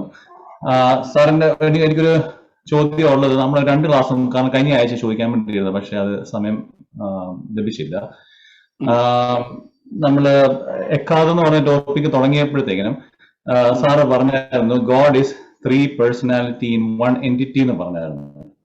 അപ്പോൾ പൊതുവെ നമ്മുടെ പെന്തക്കോസ്റ്റൽ സർക്കിളിലും വചനം പഠിക്കുമ്പോഴും മനസ്സിലാകുന്നത് God is 3 person in under 1 God head എന്നുള്ളതാണ്. അപ്പോൾ അത് സാറിന്റെ സ്റ്റാൻഡ് എന്തുവാണ് അതിനെപ്പറ്റി? എനിക്കൊരു ഡിഫറൻസ് ഇല്ല. കാരണം ഞാൻ പറഞ്ഞ വെക്കാബിലിൽ ഡിഫറൻസ് ഉണ്ടെങ്കിൽ മീനിങ്ങിൽ ഒരു ഡിഫറൻസ് ഇല്ല. ഇല്ല. No, I don't differ. I don't differ. I don't differ at all. Okay, modalism അങ്ങനത്തെ ഉള്ള ഡിഫറൻസ് ഇല്ല. ഇല്ല, I'm not going to differ. Differ ചെയ്തെങ്കിൽ മുഴുവൻ തീർന്നു. ഡിഫർ ചെയ്തെങ്കിൽ ഇത് മുഴുവൻ തീർന്നു. No difference. Okay, thank you. ഒരു ക്വസ്റ്റ്യൻ കൂടെ ഉണ്ട്. അന്ന് സാറ് പറഞ്ഞൊരു ബുക്ക് ഉണ്ടായിരുന്നു, ദ ചാരിയറ്റ് ഓഫ് ഗോഡ് എന്നുള്ളത്. അതിന്റെ ഓഥർ എറിക് വാൻ. ഞാനത് ഇന്റർനെറ്റില് അത് സെർച്ച് ചെയ്തപ്പോഴത്തേക്കിനും അദ്ദേഹത്തെ പറ്റി ഒരു മോശമായ ഒരു ബാക്ക്ഗ്രൗണ്ട് ആണ് പുള്ളിക്കാരനെ കണ്ടത്. പക്ഷെ പുള്ളിക്കാരൻ അത് ഏലിയൻ തിയറിയും കൂടെ ആയിട്ട് ബന്ധപ്പെട്ടത് പഠിപ്പിക്കുന്ന പോലെയാണ് എനിക്ക് മനസ്സിലായത്. അത് നമുക്ക് ബൈബിൾ സ്റ്റഡിക്ക് അത് ഉപയോഗിക്കാൻ പറ്റുന്ന ബുക്കാണോ അത്? അതിനകത്ത് ഒരു 2-3 ഫാക്ടേഴ്സ്. ഒന്നാമത്തെ ഫാക്ടർ എന്ന് പറഞ്ഞാല് ഈ ഏലിയൻ തിയറി ഉണ്ടല്ലോ. ഏലിയൻ തിയറി ഒരു സ്റ്റുപ്പിഡ് അല്ലെങ്കിൽ അത് നമുക്ക് അക്സെപ്റ്റബിളേ അല്ല എന്ന് ചിന്തിച്ചിരുന്ന ഒരു കാലത്താണ് ഈ പുസ്തകം വരുന്നത്. അപ്പൊ ഏലിയൻ എന്നൊരു കോൺസെപ്റ്റ് വന്നാൽ നമുക്കത് ദുരുപദേശമായിട്ട് കാണാൻ പറ്റുന്നത് ഒന്നാമത്തെ കാര്യം. രണ്ടാമത്തെ കാര്യം, ഇദ്ദേഹത്തിന്റെ ബാക്ക്ഗ്രൗണ്ട് നല്ല ബാക്ക്ഗ്രൗണ്ട് അല്ല. കാര്യം ഇദ്ദേഹം ഒരു ഫ്രഞ്ച് സയന്റിസ്റ്റ് ആണ്, ഒരു കടുത്ത നിരീശ്വരവാദിയാണ്. അപ്പൊ ഇതിലേക്കായാലും മാറാനുള്ള പ്രധാന കാരണം എന്ന് പറയുന്നത് ദൈവം ഇല്ലെന്ന് തെളിയിക്കണം. ദൈവം ഇല്ല എന്ന് തെളിയിക്കണം. അതിനുവേണ്ടി ഇയാൾ പോകുന്നു. അപ്പൊ ഈ പോയ പോക്കിൽ പുള്ളി കണ്ടെത്തിയ ഒരു ഫാക്ടറാണ് ഇത്. ഒരു പ്ലാനറ്റിൽ നിന്ന് വേറൊരു പ്ലാനറ്റിലേക്ക് ഒരു ചാരിയറ്റ് ത്രോണിൽ, ഒരു രഥസിംഹാസനത്തിൽ ഒരാൾ സഞ്ചരിക്കുന്നു. ഈ ട്രാക്കാണ് ഇയാളെ അത്ഭുതപ്പെടുത്തിയിട്ട് ഇയാൾ ദൈവവിശ്വാസിയായിട്ട് തീരും, ഈ പുസ്തകം എഴുതുകയും ചെയ്യാം. അപ്പൊ സംഭവിക്കുന്നത് എന്താ വെച്ചാല്, ഞാനിപ്പം ബൈബിളിനെ പറ്റി പറയുമ്പോൾ എന്റെ long history of Bible believing background ഉണ്ടല്ലോ, ആ ബൈബിൾ ബിലീവിംഗ് ബാക്ക്ഗ്രൗണ്ടിൽ നിന്നാണ് ഞാനത് പറയുന്നത്. പക്ഷെ അങ്ങനെ ബാക്ക്ഗ്രൗണ്ട് ഇല്ലാത്ത ഒരാൾ പറയുമ്പോൾ ആ ബാക്ക്ഗ്രൗണ്ടിലുള്ള ഒരാൾക്ക് ഇത് മുഴുവൻ ഹെരസിയായിട്ടോ അല്ലെങ്കിൽ സ്റ്റുപ്പിഡിറ്റി ആയിട്ടോ അല്ലെങ്കിൽ അൺബിബ്ലിക്കലായിട്ടോ തോന്നുന്നു. നമ്മൾ ഇനിയും കുറെ കൂടെ പഠിച്ചു വരികയാണെങ്കിൽ, എൻ്റെ ആദ്യത്തെ ക്ലാസ്സിൽ ബ്രദർ ഉണ്ടായിരുന്നു എനിക്കറിയത്തില്ല, അവിടെയാണ് ഞാൻ ബറുവാക്ക് പി കാൽ സബാം എന്ന് പറഞ്ഞൊരു സെന്റൻസ് പറയുന്നത്. വായിലെ ശ്വാസം കൊണ്ട് കോടാനുകോടി നക്ഷത്രങ്ങളെ ദൈവം നിലവിൽ വരുന്ന കാര്യം പറയുന്നത്. അവിടേക്ക് എന്താ നടക്കുന്നത്, ആരാ ഉള്ളെന്നൊക്കെ നമ്മൾക്ക് ഒരു ഗ്ലിംസ് മാത്രമേ ഈ ചാരിയസ് ഓഫ് ഗോഡിനകത്ത് കിട്ടത്തുള്ളൂ. ഒരു ഗ്ലിംസ് മാത്രമേ കിട്ടത്തുള്ളൂ. ചാരിയസ് ഓഫ് ഗോഡിന് ശേഷം സയൻസ് എന്തുമാത്രം പോയെന്നറിയാം. അതിനുശേഷം പിന്നെ സയൻസ് പോയി ട്രാക്കിൽ കൂടെ നമ്മൾ പോയി കഴിഞ്ഞാൽ, എന്നിട്ട് നമ്മൾ തിരിച്ച് ചാരിയറ്റ്സ് ഓഫ് ഗോഡിൽ വരുമ്പോഴാണ് ഇയാൾ പറഞ്ഞതൊക്കെ ശരിയാന്നുള്ളത് നമുക്ക് മനസ്സിലാകുന്നത്. പക്ഷെ അതിനുശേഷമുള്ള കാര്യങ്ങൾ നമ്മൾ വായിക്കാതെ നമ്മളിത് വായിച്ചാൽ, ഇപ്പം ഷാരോൺ ബ്രദർ പറഞ്ഞ ഇതേ ഫീലിംഗ് നമുക്ക് ആളുകൾക്ക് ഉണ്ടാകത്തുള്ളൂ. എന്തുവാ ഇത് നമുക്ക് പറ്റിയ സംഗതിയല്ല, ശരിയല്ല എന്നൊരു തോന്നലുണ്ടാകുന്നു. കാര്യം അതിനുശേഷമുള്ള ഇൻവെൻഷൻസ്, ഇന്റർവെൻഷൻ ഡിസ്കവറീസ് നമ്മൾ കണ്ടില്ല. That's our problem. അത് നമ്മുടെ പ്രോബ്ലം. നമ്മൾ അത്രയും ക്യൂരിയസ് ആയില്ല. അത് കുറെ കൂടി ഞാൻ ക്ലിയർ ആയിട്ട് പറഞ്ഞാൽ, ഇതൊക്കെ പഠിപ്പിക്കേണ്ട സ്ഥാപനങ്ങളാണ് സെമിനാറുകളും ബൈബിൾ കോളേജുകളും. ഒന്നാമത് അവിടെ പഠിപ്പിക്കുന്നവർക്ക് ഇതറിയത്തില്ല, രണ്ട് ഇത് മനസ്സിലാക്കാനുള്ള ബുദ്ധിയുള്ളവർ ആരും അങ്ങോട്ടോട്ട് വരുന്നില്ല. തീർന്നല്ലോ. അപ്പൊ പിന്നെ അവിടെ ഇതില്ല. ഇതെല്ലാം കണ്ടെത്തിയത് ആരാ? ഈ പറയുന്ന ബൈബിൾ ശരിയാണെന്നും ഈ ദൈവം ശരിയാണെന്നും ഈ ദൈവം സംസാരിച്ച ഭാഷ ഇന്നാണെന്നും കണ്ടെത്തിയത് ആരാ? ഒരു തിയോളജിനും അല്ല. ഇതെല്ലാം സയന്റിസ്റ്റാണ് കണ്ടെത്തിയത്. എന്റെ കഴിഞ്ഞ ക്ലാസ് ഞാൻ പറഞ്ഞ് ഓർക്കുന്നുണ്ടല്ലോ, 40% ടോപ്പ് സയന്റിസ്റ്റ് ക്രിസ്ത്യാനികളായി തീർന്നു കഴിഞ്ഞു ഓൾറെഡി. അത് കൂടിക്കൊണ്ടിരിക്കുക. അപ്പൊ ദൈവത്തിന് അവരെ ഉപയോഗിക്കേണ്ടി വരുന്നു. അല്ലെങ്കിൽ കുറെ കൂടെ പറഞ്ഞാൽ അത്രയും ഒരു മൂളയെങ്കിലും വേണം ഈ പുസ്തകം ശരിയാണെന്ന് മനസ്സിലാക്കണം. ഈ ദൈവത്തെ മനസ്സിലാകണമെങ്കിലും ഈ ദൈവത്തിന്റെ ഭാഷ മനസ്സിലാകണമെങ്കിലും അത്രയെങ്കിലും കുറഞ്ഞൊരു മൂള വേണം എന്ന് ചിന്തിച്ചാൽ മതി. അപ്പം അതായിരുന്നു എന്റെ failure. All your questions are very very relevant. Thank you for asking the questions. Okay, ഞാൻ അനിലയാണ്. അനിൽ എവിടെ നിന്നാ സംസാരിക്കുന്നത്? എറണാകുളം. ഞാൻ ഓർക്കുന്നു അനില, ഞാൻ ഓർക്കുന്നു. ചോദിച്ചാട്ടോ. The truth will set you free. അപ്പൊ ഈ ദൈവത്തെ കംപ്ലീറ്റ് അറിയുന്ന ഒരാളാണോ ആ ഫ്രീഡത്തിലോട്ട് എത്തുന്നതെന്നാണോ അതിനകത്ത് ബൈബിളിൽ പറഞ്ഞിരിക്കുന്നത്? Okay, thank you for asking me that question. നമ്മൾ ലേറ്റ് ആണെങ്കിൽ ഞാൻ അതിന്റെ മറുപടി പറയാം. നമ്മൾക്ക് മിസ്റ്റേക്ക് ഉണ്ടാകാനുള്ള കാരണം, നമ്മൾ മിസ്റ്റേക്ക് വരാനുള്ള ഒരു കാരണം നമ്മൾ ഹാഫ് ട്രൂത്തിൽ നിൽക്കുന്നു എന്നുള്ളതാണ്. നമ്മൾ പലരും ബ്രദർ ഐ എം സോറി, ഞാൻ അറിഞ്ഞില്ല, ഞാൻ അറിയാതാണ് നിങ്ങൾ ചീത്ത വിളിച്ചത്, ഞാൻ അറിയാതെ നിങ്ങൾ തെറ്റിദ്ധരിച്ചത്, ഞാൻ അറിയാതാണ് അങ്ങനെ പറഞ്ഞത്, ഞാൻ അറിയാതെ അങ്ങനെ പെരുമാറിപ്പോയത് എന്ന് നമ്മൾ പിന്നെ റിഗ്രറ്റ് ചെയ്യത്തില്ല. ദാറ്റ് മീൻസ് ഫുൾ ട്രൂത്ത് നമ്മൾ അറിഞ്ഞില്ല. If you know the full truth എന്ന് പറഞ്ഞാൽ from the very beginning through the middle to the very end, അറിഞ്ഞാൽ you get the full truth. Then you are free. Free from what? Number 1, free from fear. Number 2, free from confusion. Number 3, free from doubt. അത് confusion എടുത്തു. Number 4, free from mistakes. നിങ്ങൾ സത്യം അറിഞ്ഞാൽ സത്യം നിങ്ങളെ സ്വതന്ത്രരാക്കും. നമ്മൾ ഇതിന് 2 ഡിമെൻഷൻ. ഒരു ഡിമെൻഷൻ യേശു ക്രിസ്തുവിനെ അറിഞ്ഞാൽ പിന്നെ നമുക്ക് പേടിയില്ല, ഒരു പേടിയില്ല. ദൈവത്തെ പറ്റിയോ സ്വർഗത്തെ പറ്റിയോ നമ്മുടെ നിത്യതയെ പറ്റിയോ നമുക്ക് ആശയക്കുഴപ്പമില്ല, സംശയങ്ങളുമില്ല. No mistake, no sin. We have victory over sin when we know Jesus, and we have victory.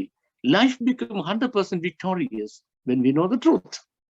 സത്യം അറിയുമ്പോൾ ലൈഫ് 100% വിക്ടോറിയസ് ആയി. സത്യം എന്ന് പറയുമ്പോൾ from the beginning through the middle to the very end.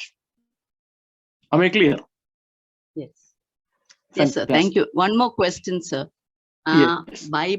Bible Code എന്ന book ഞാൻ 2000 മുമ്പ് ഒരു വോളിയം വായിച്ചു. But I was discouraged by many saying അതെല്ലാം തെറ്റാണ്. But I'm so glad to hear that you have.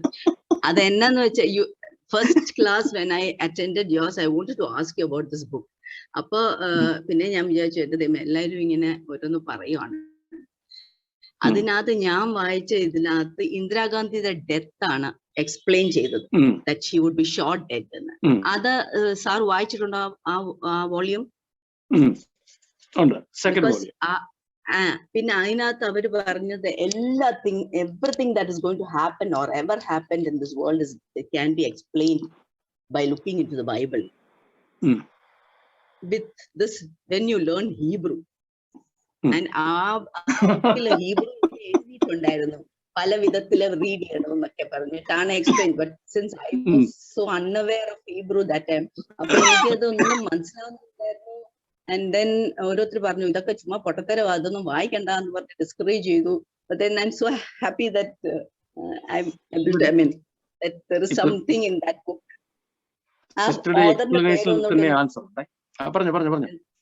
ആ ഓതറിന്റെ പേരൊന്നുകൂടി ഒന്ന് പറയാം. മൈക്കിൾ ഡ്രോസ്ലിൻ.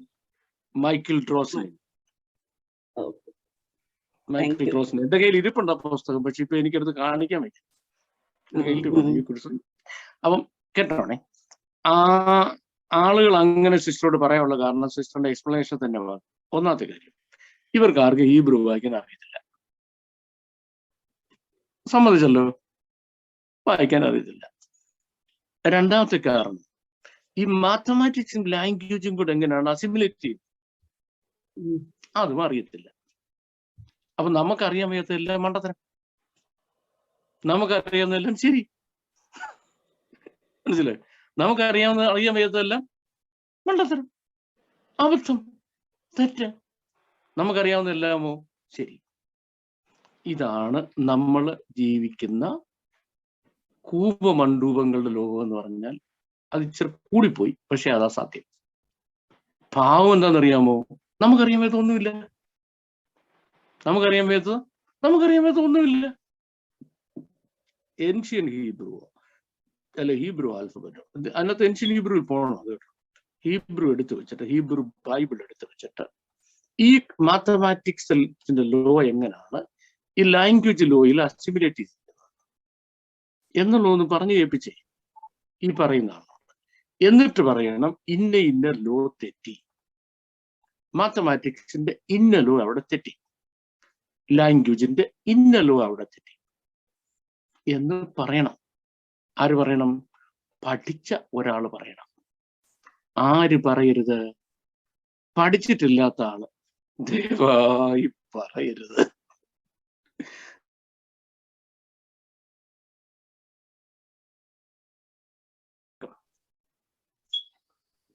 സാറേ, ഒരു ചോദ്യം.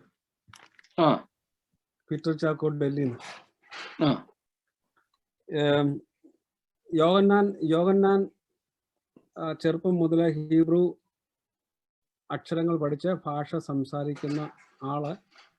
അപ്പോൾ തന്നെ സാറ് പറഞ്ഞു ഹീബ്രു ആൽഫബറ്റിലെ ഓരോ ആൽഫബറ്റിലും വാക്തത്വം മസിഹായെ കുറിച്ച് പറഞ്ഞിട്ടുണ്ട്. യോഹന്നാൻ യേശുവിന്റെ ശിഷ്യനുമായിരുന്നു.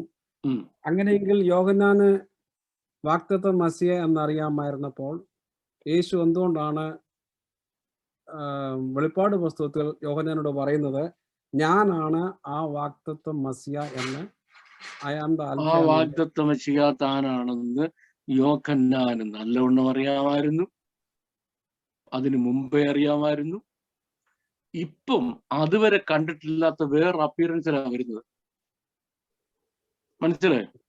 പീറ്റർ ചാക്കോച്ചൻ തന്നെ എവിടെങ്കിലും പോയി ഒരു വിഗൊക്കെ മേടിച്ച് ഒരു താടിയൊക്കെ ഫിറ്റ് ചെയ്ത് വേറെ രീതിയിൽ വന്നിട്ട് കഥയെ മുട്ടി ഭാര്യ തുറന്നു, ഇതായത് രൂപം, ഇനി ഞാനാണ് ഇതിന്റെ പീറ്റർ ചാക്കോ അപ്പൊ എന്ന് പറയേണ്ടി വരുന്നു. കാരണം ഈ പരുവത്തിന് മുമ്പ് കണ്ടിട്ടില്ല, അല്ലേ? ഈ രൂപത്തിൽ കർത്താവിന് മുമ്പ് കണ്ടിട്ടുണ്ടോ യോഹന്നാൻ? ഇപ്പൊ കാണുന്ന രീതിയിൽ കണ്ടിട്ടില്ല. അപ്പൊ പരിചയപ്പെടുത്തിയതാണ്. എന്തിനാ അങ്ങനെ പറഞ്ഞത്? നമ്മളെ മനസ്സിലാക്കാൻ വേണ്ടി. നമ്മളെ ഉദ്ദേശിച്ച് അങ്ങനെ പറഞ്ഞത്. പീറ്റർ ചാക്കോ പാസ്റ്റർ അടുത്ത പ്രസംഗിക്കുമ്പം പാസ്റ്റർക്ക് പോയിന്റ് കിട്ടാൻ വേണ്ടിയ കർത്താവ് അങ്ങനെ പറഞ്ഞത്. ഇപ്പൊ കൂടി കിട്ടിയോ? വെച്ച് കാച്ചിക്കോ? Okay, thank you. നമ്മുടെ സമയം മുന്നോട്ട് പോവുകയാണ്. സംശയങ്ങളും ചോദ്യങ്ങളൊക്കെ വീണ്ടും നമുക്ക് തുടരും. എല്ലാ പ്രിയപ്പെട്ടവർക്കും ഒരിക്കൽ കൂടി നന്ദി. പ്രത്യേകിച്ച് ഡോക്ടർ ബാബു ജോൺ വേട്ടമല അവരോടുള്ള സ്പെഷ്യലായിട്ടുള്ള ഞങ്ങളുടെ നന്ദി അറിയിക്കുന്നു. എല്ലാവരെയും ദൈവം സഹായിക്കുമാറാകട്ടെ. നമ്മുടെ ഇന്നത്തെ ഈ ക്ലാസ് ഇവിടെ പ്രാർത്ഥിച്ച് അവസാനിപ്പിക്കുകയാണ്. പാസ്റ്റർ, പ്രിയപ്പെട്ട ജേക്കബ് ജോൺ പാസ്റ്ററെ ദയവായി പ്രാർത്ഥിക്കാവോ? പ്രാർത്ഥിച്ച് ആശീർവാദം പറഞ്ഞാളും. Thank you.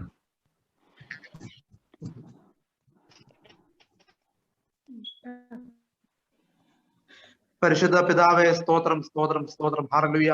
കർത്താവെ, ഞങ്ങൾ അങ്ങ് സ്തുതിക്കുന്നു. ഞങ്ങളുടെ പിതാവായ ദൈവത്തെ ഞങ്ങൾ സ്തുതിക്കുന്നു.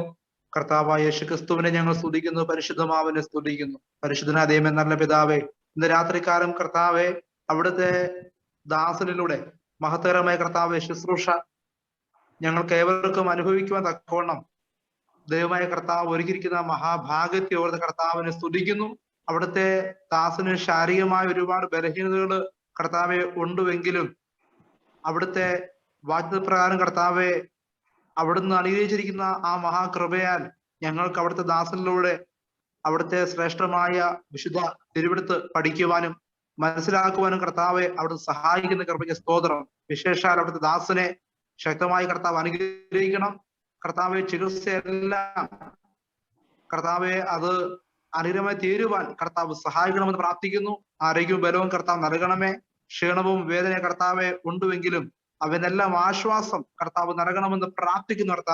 കർത്താവെ അനേക ദൈവമക്കളുടെ പ്രാർത്ഥന കർത്താവ് കേട്ട് അവിടുത്തെ ദാസന്റെ ശരീരത്തിന് വേണ്ട എല്ലാ ഹീലിംഗും നൽകി കർത്താവ് ഇനിയും വരുന്ന ദിവസങ്ങളിലൊക്കെ ശ്രേഷ്ഠകരമായ നിലയിൽ ക്ലാസ് എടുക്കുവാനും അത് അനേകർക്ക് അനുഗ്രഹമായി തീരുവാൻ ദൈവമായ കർത്താവ് സഹായിക്കണമെന്ന് പ്രാർത്ഥിക്കുന്നു. പ്രിയ പിതാവേ, കർത്താവ് ഈ ക്ലാസ് സംബന്ധിക്കുന്ന എല്ലാ പ്രിയപ്പെട്ട അവിടുത്തെ അഭിഷിക്തരെയും ഓർത്ത് പ്രാർത്ഥിക്കുന്നു. അവരെല്ലാവരെയും ദൈവമായ കർത്താവ് അനുഗ്രഹിക്കണമേ. അവിടുത്തെ ശുശ്രൂഷ ചെയ്യുമ്പോൾ കർത്താവെ എത്രയും ശരിയായ അറിവുകൾ ലഭിച്ചുകൊണ്ട് കർത്താവെ അനേക ദൈവമുഖ കർത്താവ് ശരിയായ രീതിയിൽ കർത്താവിന്റെ വചനം പറഞ്ഞു കൊടുക്കേണ്ടത് അത്യാവശ്യമാകിയാൽ ആ നിലയിലെല്ലാം കർത്താവ് ചെയ്തെടുക്കാൻ തക്കവണ്ണം ദൈവമായ കർത്താവ് ഈ ക്ലാസ് കർത്താവെ പഠിച്ച് മനസ്സിലാക്കും ഗ്രഹിക്കുവാനും കർത്താവെ അതനുസരിച്ച് കർത്താവ് ജീവിപ്പാനും ഞങ്ങളെ ഓരോരുത്തരെയും സഹായിക്കണമെന്ന് ഞങ്ങൾ അങ്ങയോട് പ്രാർത്ഥിക്കുന്നു. പ്രിയ പിതാവേ, കർത്താവെ ഗുഡ് ന്യൂസിന്റെ പ്രവർത്തകരെ എല്ലാം ഓർത്ത് പ്രാർത്ഥിക്കുന്നു. കർത്താവെ ശ്രീമതി സാറിനെയും മറ്റെല്ലാ ഭാരവാഹികളെയും ഇന്നത്തെ ക്ലാസിന്റെ കർത്താവ് നേതൃത്വം വഹിച്ച പ്രിയ കർത്താവിന്റെ ദാസനെയും എല്ലാവരെയും ഓർത്ത് പ്രാർത്ഥിക്കുന്നു. അവരെല്ലാം കർത്താവ് അനുഗ്രഹിക്കണമേ. അവിടുത്തെ നാമത്തിന് വേണ്ടി ശോഭിക്കുവാൻ കർത്താവ് സഹായിക്കണമെന്ന് പ്രാർത്ഥിക്കുന്നു. കർത്താവെ ഇത്രത്തോളം അവിടുത്തെ സാന്നിധ്യം ഞങ്ങൾക്ക് എല്ലാവർക്കും തന്നല്ലോ. നന്ദിയോടെ ഞങ്ങൾ അങ്ങ് സ്തുതിക്കുന്നു. പ്രാർത്ഥന കർത്താവ് ഘടന നന്ദി പറയുന്നു. സകലതും യേശു ക്രിസ്തുവിന്റെ വിലയേറിയ നാമത്തിന്റെ പിതാവേ, ആമേൻ. പിതാവായ ദൈവത്തിന്റെ മഹാസ്നേഹവും കർത്താവായ യേശു ക്രിസ്തുവിന്റെ മഹാകൃപയും ആശ്വസിപ്പിച്ച് നമ്മെ നടന്ന പരിശുദ്ധമാവന്റെ മഹത്തായ കൂട്ടായ്മയും ക്രിസ്തുവേശുവിന്റെ വരവോളം എന്നേക്കും ഈ പ്രിയ ക്ലാസ്സിലും സാറിന്റെ ശുശ്രൂഷയിലും എല്ലാ പ്രിയപ്പെട്ട ദൈവമക്കളുടെ ഗുഡ് ന്യൂസിന്റെ എല്ലാ പ്രവർത്തനങ്ങളുടെ മേലും എന്നേക്കും ഇരിക്കുമാറാട്ടെ. ആമേൻ. ആമേൻ.